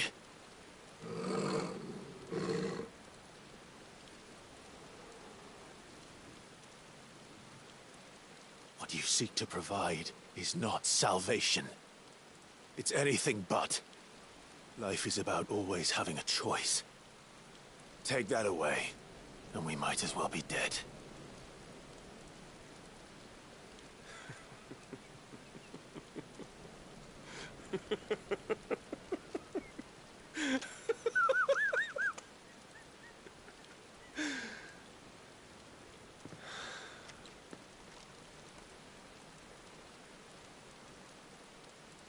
Very well. Come then. Show us the strength of your will. It's not the strength of my will that should worry you, but the weakness of yours.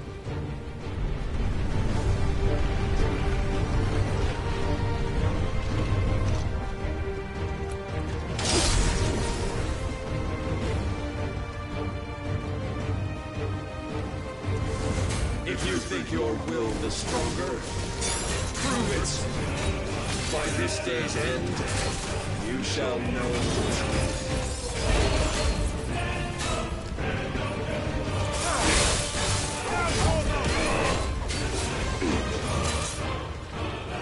I'm tired of this. This one.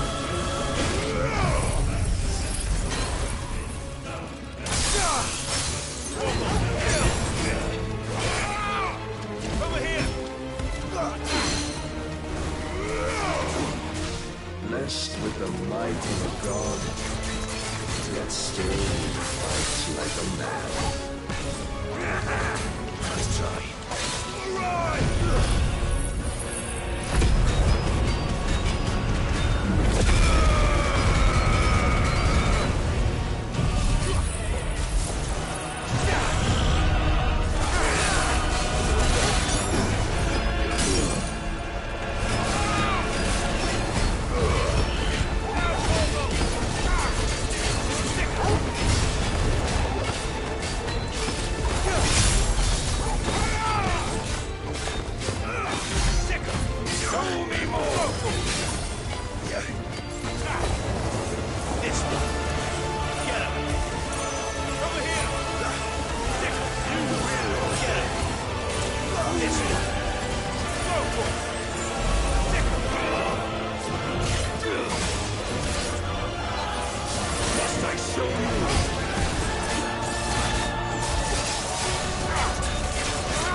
When will you see?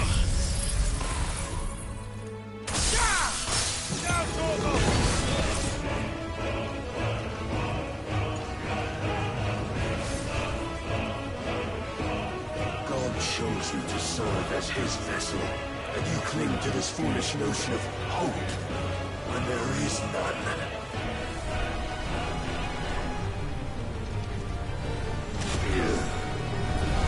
Fuck!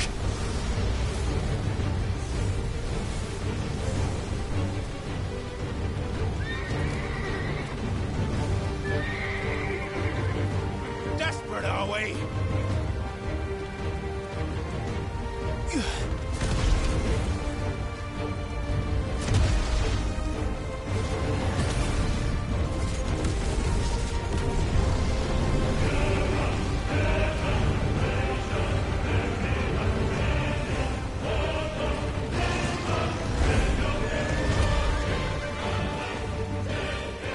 Finally, we can begin.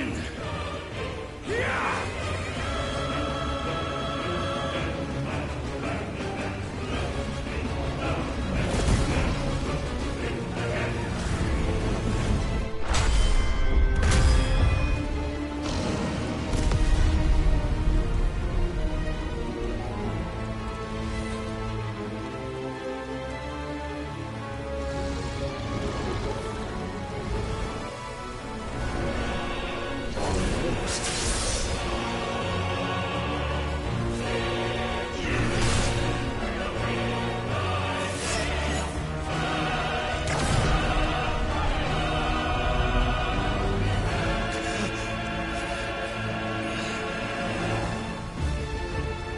You have been shown the path.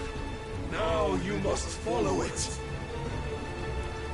Free yourself, Mythos.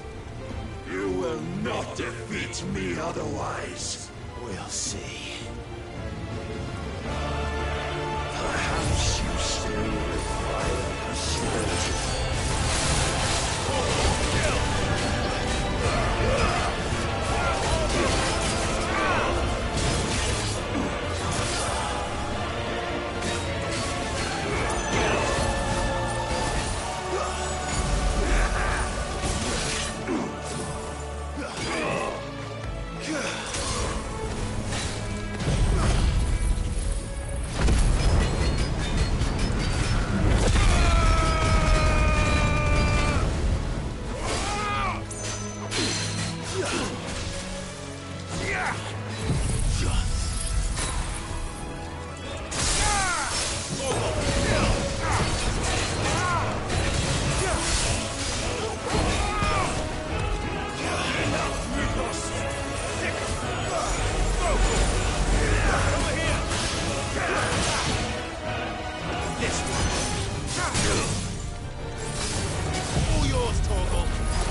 this. But it cannot be. Defeated? You admitted defeat the moment you turned your back on us. When you turned your back on the truth, Barnabas. We are not as weak as your God believes.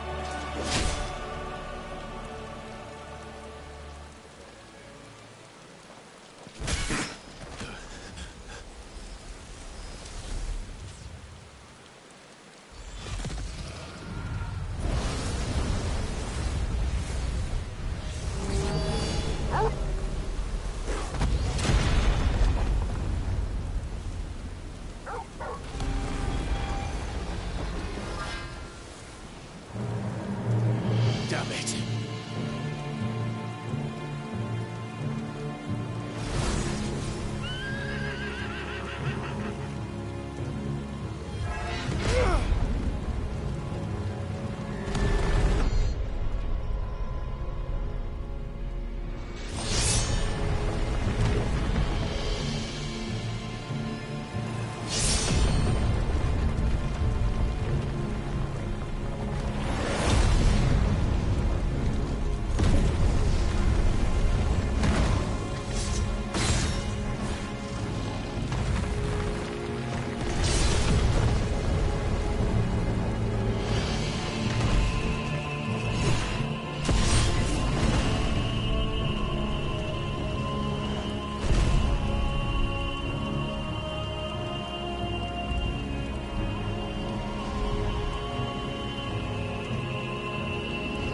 What are you waiting for? Men know nothing of strength.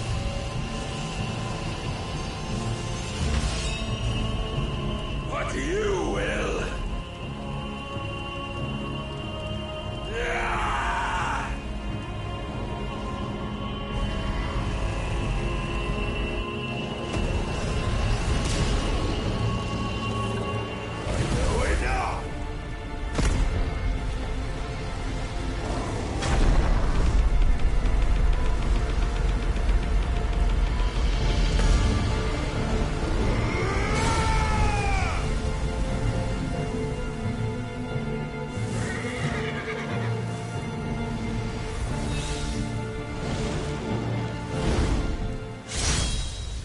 You dare!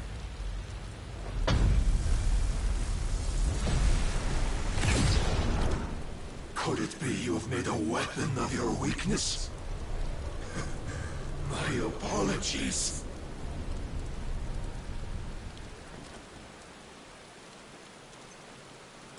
You are not the fool I took you for. And so it ends. No!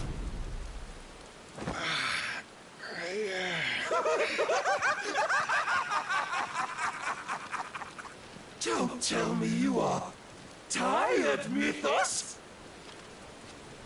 Your stubborn defiance has stirred my long-becalmed heart, filling it with a joy that I have not known for generations! I had thought the tantalizing kiss of self-indulgence a dream forever out of reach. And now that its sweet ruin courses through my veins, I shall not be quick to relinquish it. Show me your work, Mythos, that I might revel in it!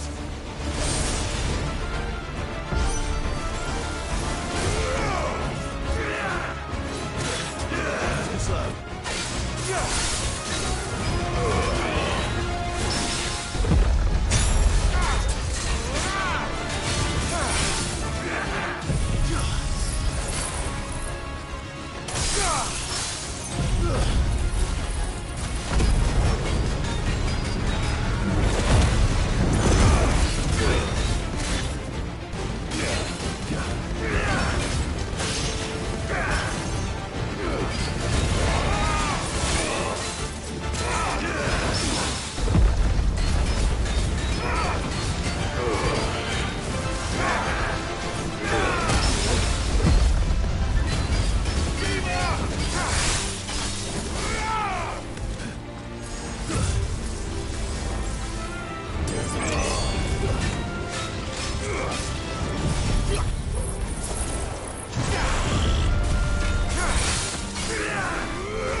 of lesser rivals, but no more.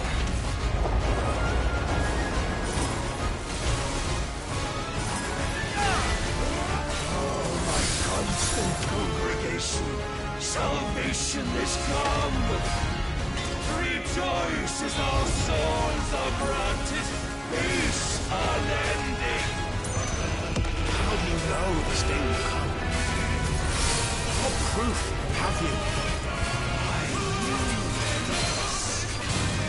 Your mere existence is proof of the Lord's grand design.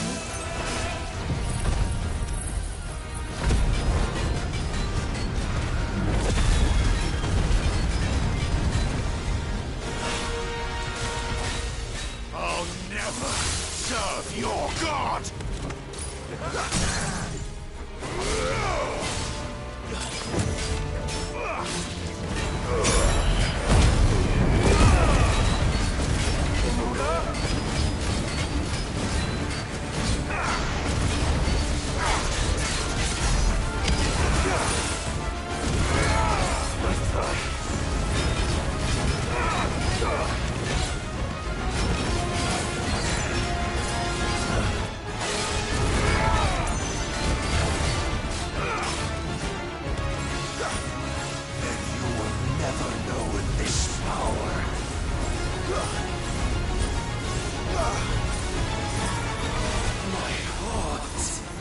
It soars as it did the day I won Ash.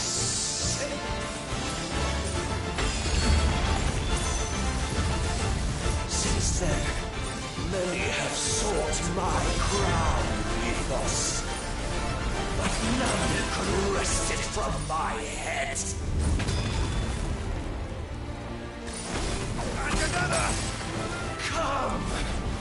Have you the strength? Have you the will?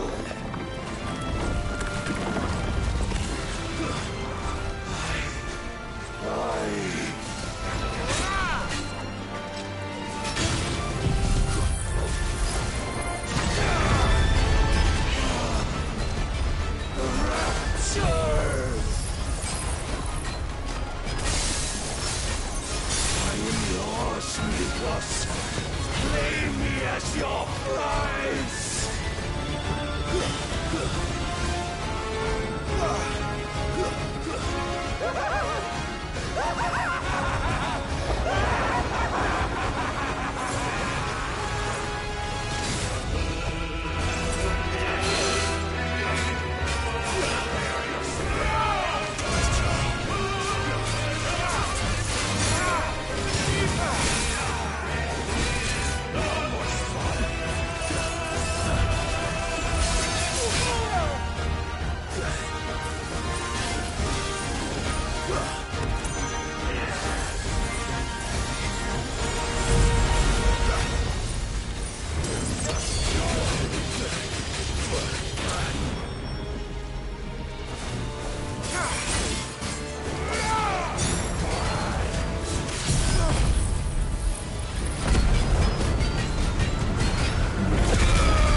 day is at an end. And we both know the truth. It is I who stand victorious. My will that prevailed. Your will?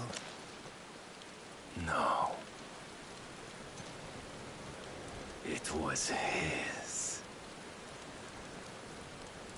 Clive Rossfield.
Perhaps there is strength in will. Would that I had not relinquished my own.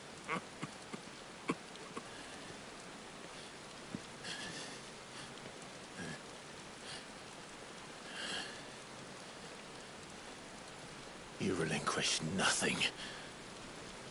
What was it, if not will, that made you strive for a new world? Strive to win your master's approval?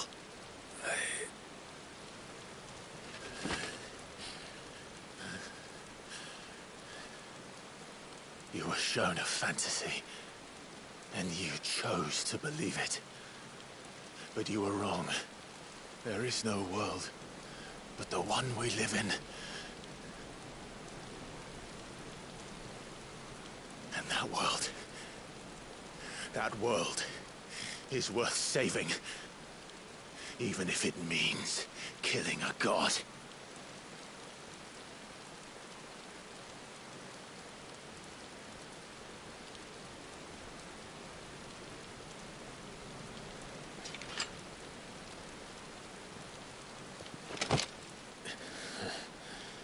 Bold words. From one who has served the Lord so well. This is pointless.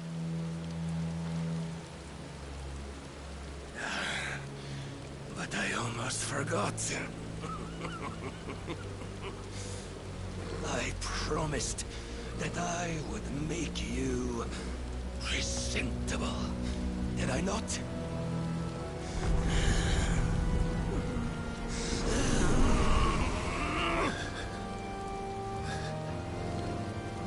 We shall fulfill our destinies, just as the Lord's Mother Crystals have fulfilled theirs. Come, Clive Rossfield. Take what is rightfully yours. Become one with God. No.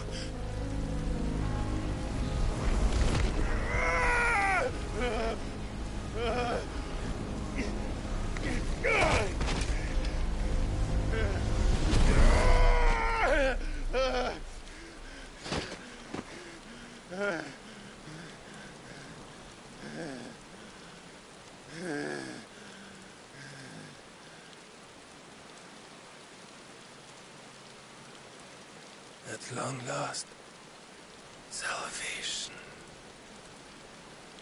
I'm coming home.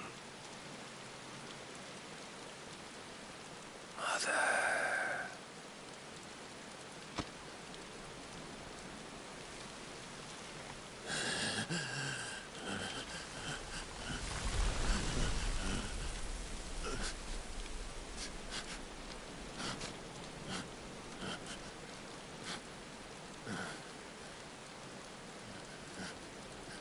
Tell me, how does it feel? Show yourself! Face me! How does it feel to consume your rival's strength, to gorge yourself on their being, to edge step by trembling step ever closer to the divine? With or without a will, you are still but a vessel, our vessel. Behold, how your body shudders in anticipation of its fate.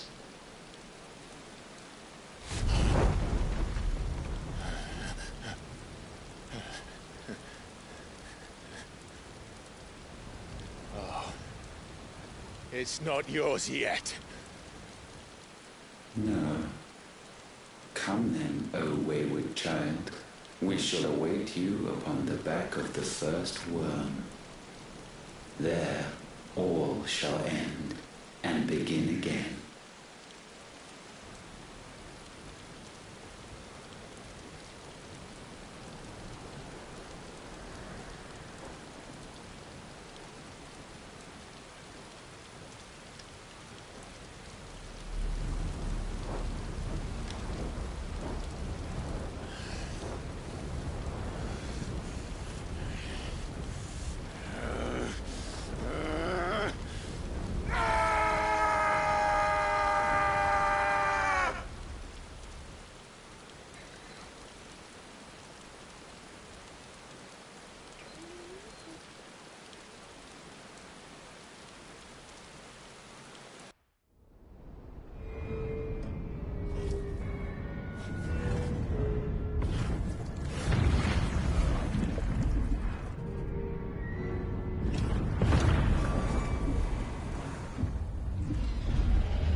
Quickly, my lord, quickly!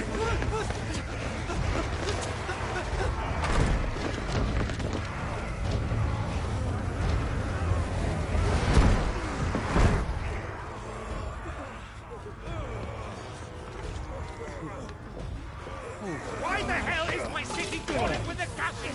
Don't ask me, ask them! Since when was Eugen Hamel one to hide when there was a fight to be had? Since they stripped me of my rank and banished me from the battlefield. Now I'm stuck wiping the backsides of this lot while the city burns and my wife tells off the man half my age! And then you turn up! What the hell are you doing here anyway?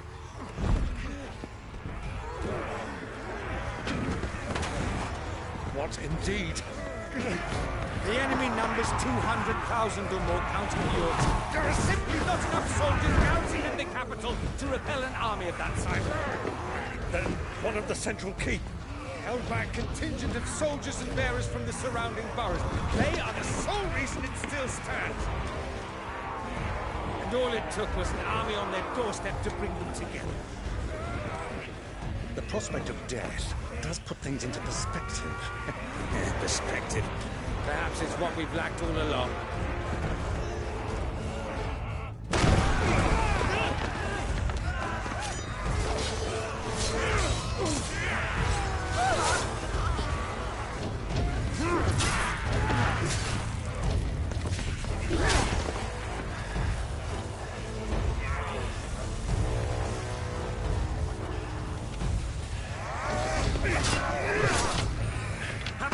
I need you to lend me some of your best men, preferably all of them. My best men?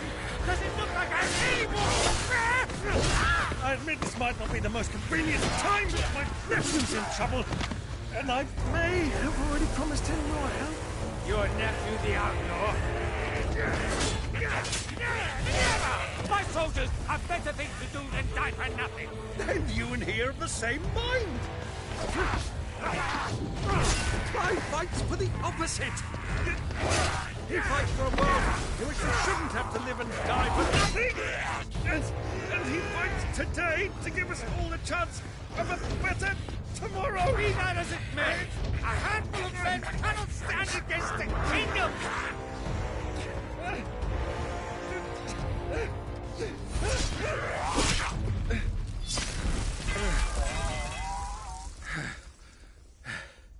Then mayhap they are the wrong men. Well, I'll be damned. Our numbers are few, but I shall rally as many of my dragoons as I'm able. You, apprise the Lord Strategist of the state of the city's defenses. Yes, Your Radiance. And you would fight alongside us? I owe the Phoenix a debt.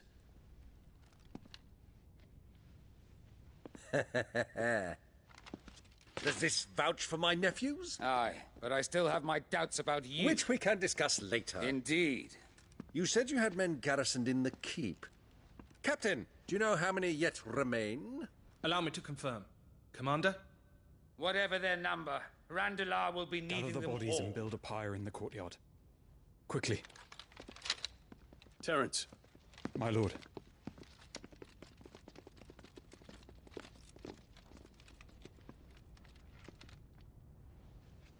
You will find a girl there. A girl? We are in the middle of a war. I owe her my life, and I always pay my debts. You are to see that she is provided for. Dion, I cannot leave. But you shall. If I'm ever to be worthy of the forgiveness of our people, then I must earn it. And I must earn it by my hand, and my hand alone. Know that I do not ask this lightly. And know that I will do it.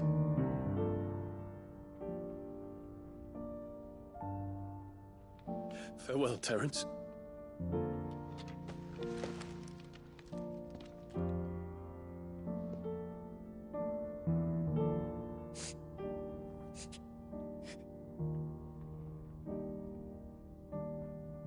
Farewell, my prince.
Clive. Thank fuck.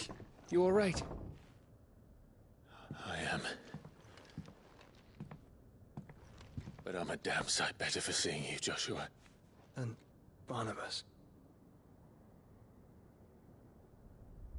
The king is dead.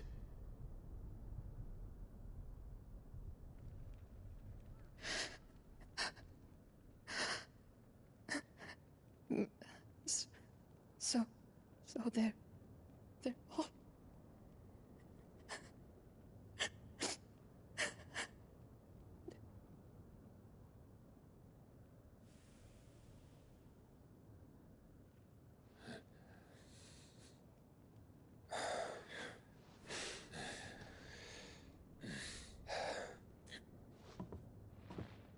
They are, but so is their killer.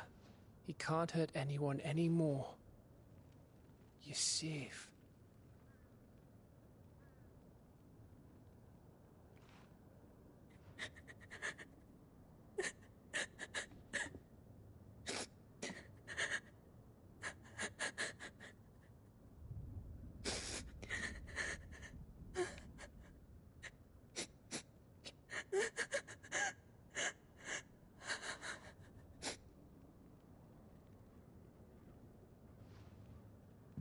Gav, we need to talk.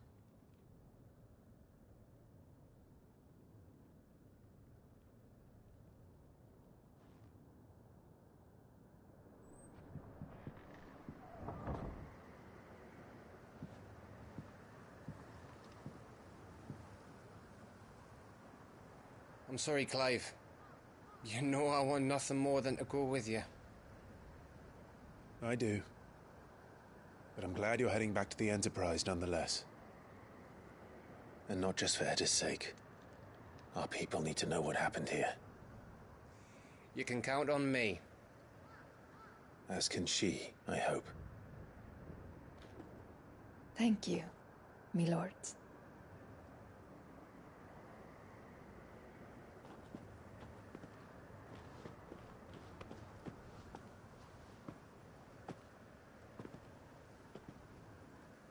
Do you think that was wise? Wiser than leaving a woman with child alone in the Deadlands. They'll be safer at the hideaway. For now, at least.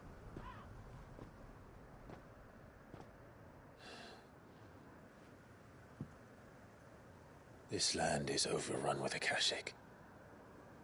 The king himself was long turned, albeit by choice, all to serve Ultima, in his damnable quest to forge the perfect vessel. The chaos Barnabas wreaked upon nation after nation. How many were killed for this? He didn't consider it killing. Or a mercy of sorts. A way to end their suffering. He truly wanted to save mankind, and ultimately used that. As he uses us. But why us? What are we? What are we? We are dominance. That is our fate. But that doesn't mean we have to accept it, which is why we fight. For the right to deny it. Is that not so? It is. For our sins.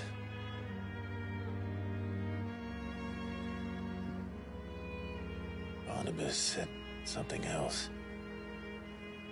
That the Mother Crystals were Ultimas. Ultimas? Are you certain? We know that the Mother Crystals have been leading the land of Ether. And we also know that it's this which hastens the spread of the Blight. But what I cannot fathom is what Ultima stands to gain from that. What did you find at the Stronghold?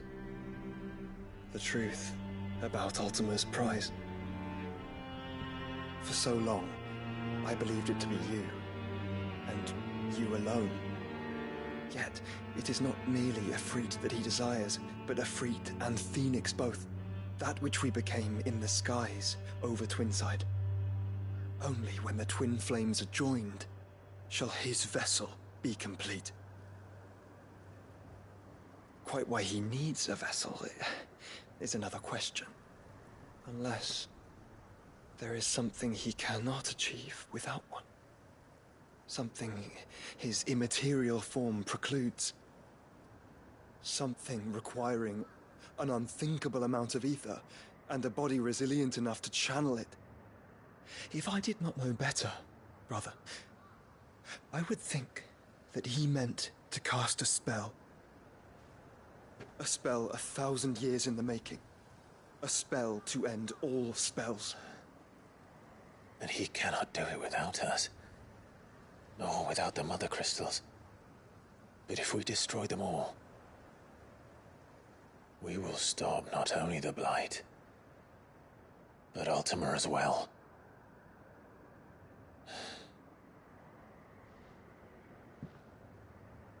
We stick to the plan then. Only this time, we face him together.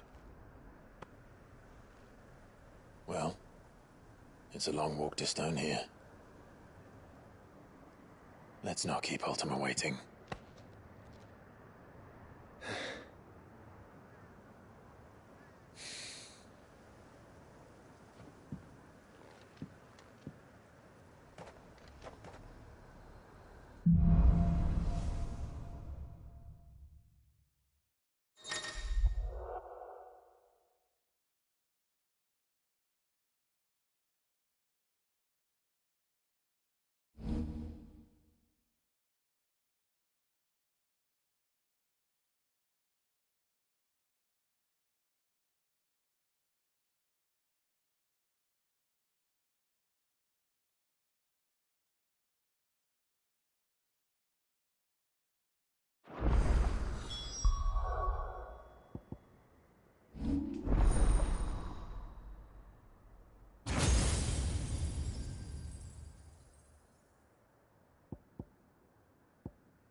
When Barnabas fell,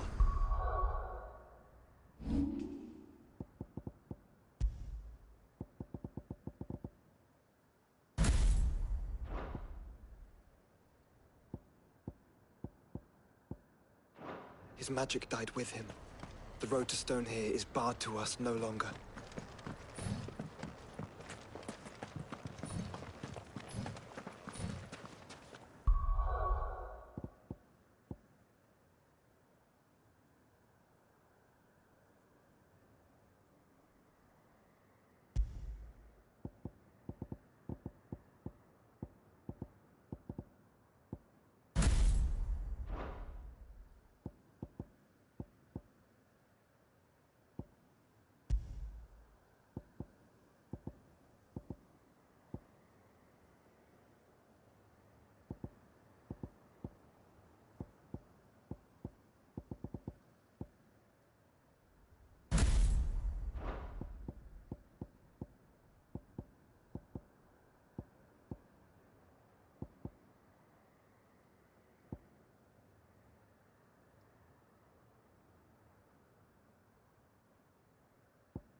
You were right, Joshua.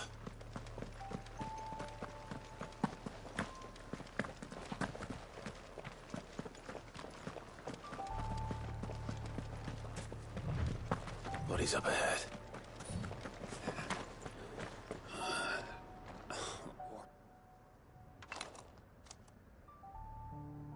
Is there no peace for a dying man? What happened here? The ether floods made savage beasts of my companions. And those faithless orcs, I knew they weren't to be trusted. We were told that they would stay loyal to our cause. Something commanded their loyalty, but it was not us. It's a wonder they stayed faithful for so long. Perhaps they sensed our downfall. The king is gone, our nation in ruins. What becomes of us loyal pawns now? Sworn to a shattered throne. Fuck Walud. Fuck the dead king and his god. Fuck this withered shithole. The floods do not affect you. You are a bearer, albeit one who's lost his brand. Pray, hear me, brother.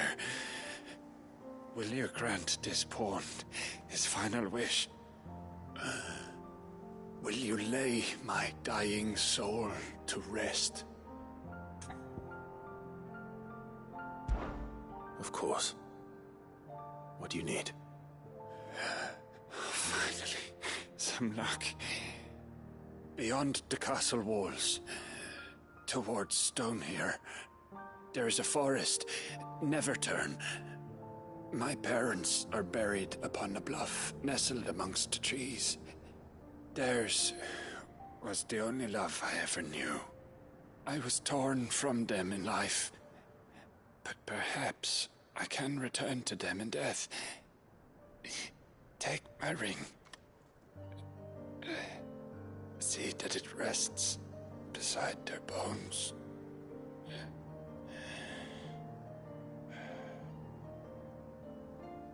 May you find peace at last.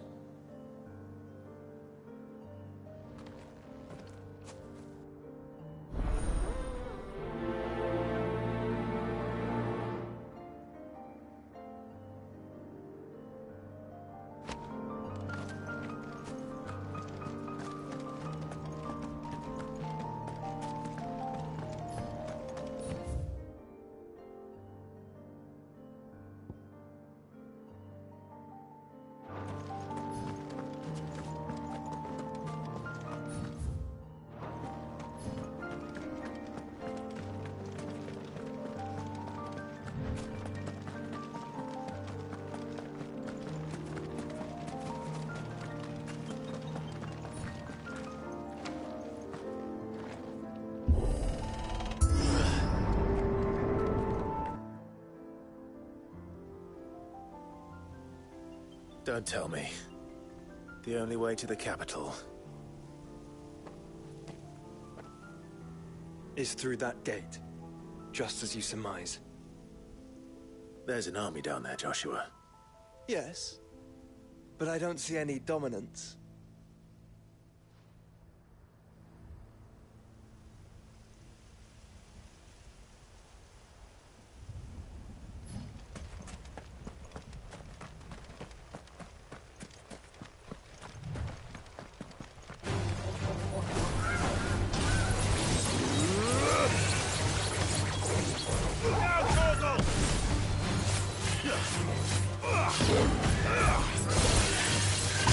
Over here!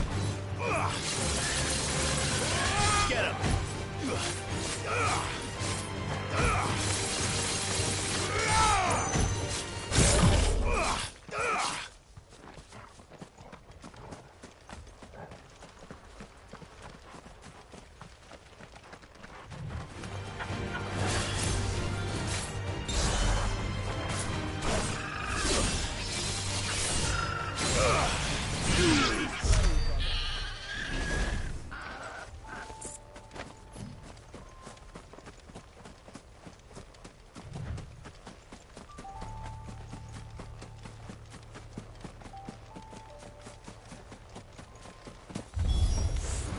Not an unturned soldier in sight.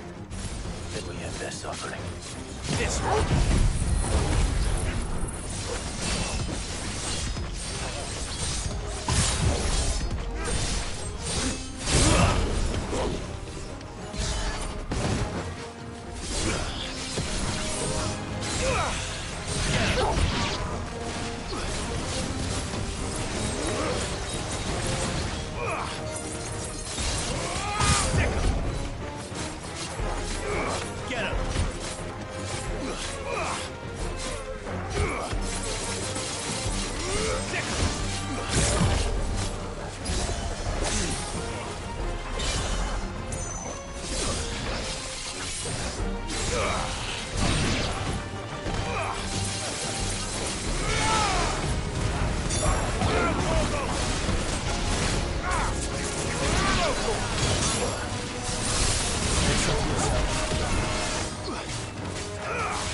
You don't think all this It's for us.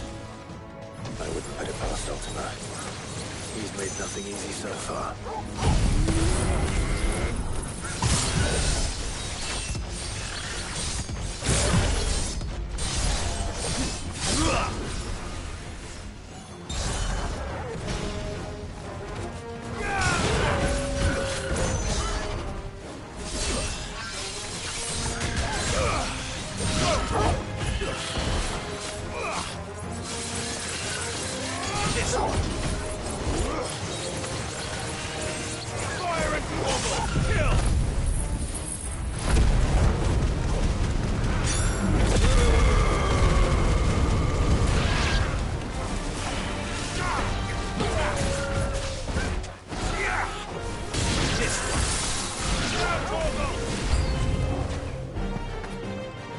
Joshua, can you go on? Do I have to?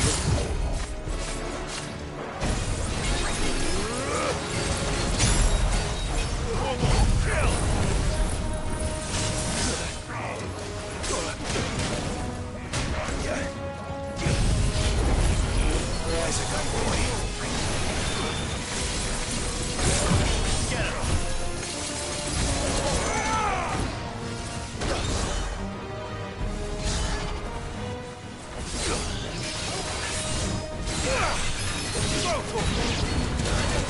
All yours, Torgal.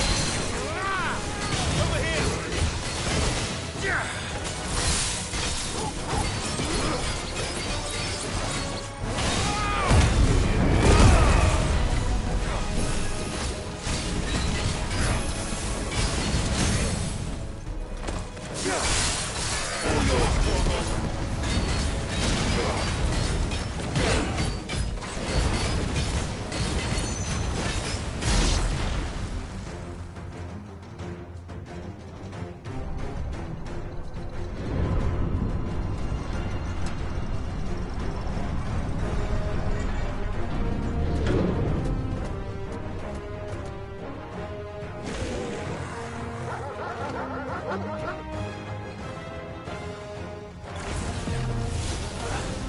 Joshua, which one's bigger than that? and leader, by the look of it.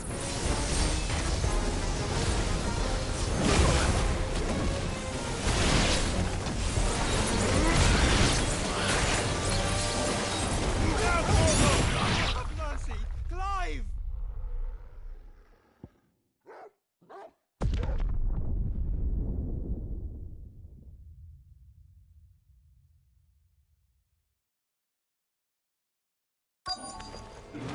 Not an unturned soldier in sight.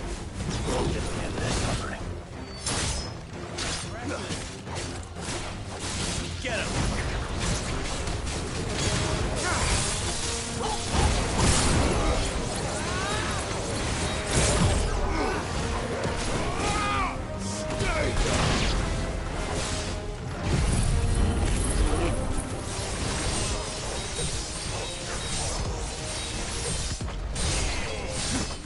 Now, Torgal!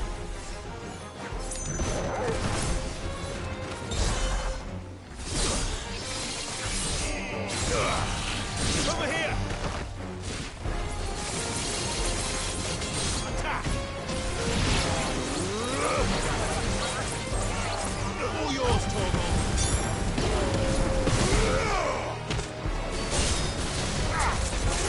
Get him! Now, Torgal!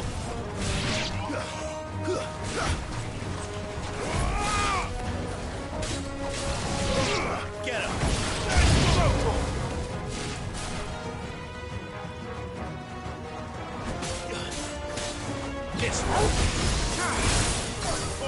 kill!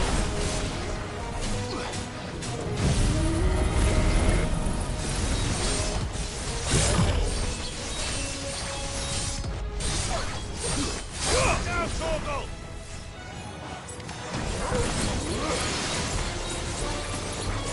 Torgal, kill!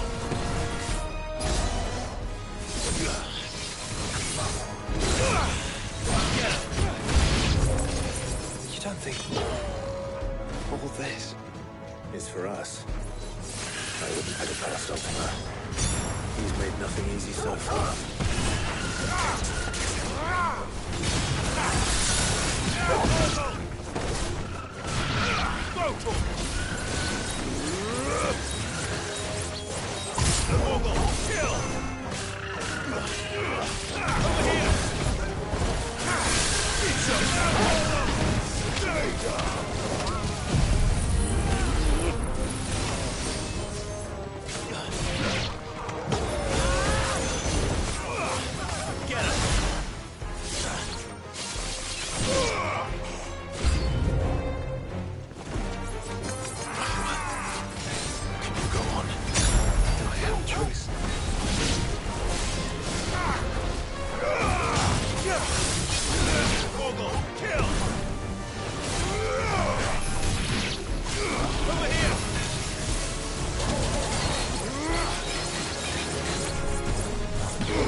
This one's bigger than the others.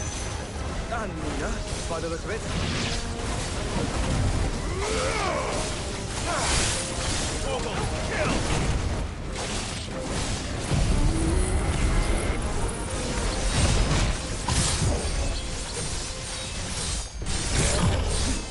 All yours, Torgal.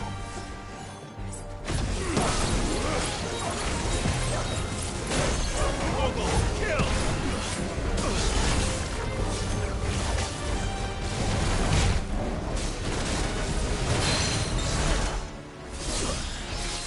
Fire and flame!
We can rest here if you like. Don't worry. I'll be fine.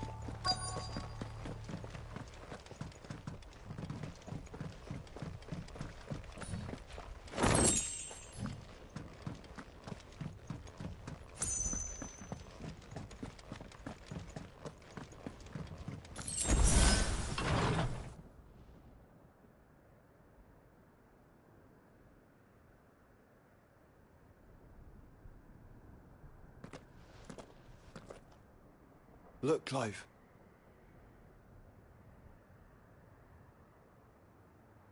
By the Founder. The place is a fortress.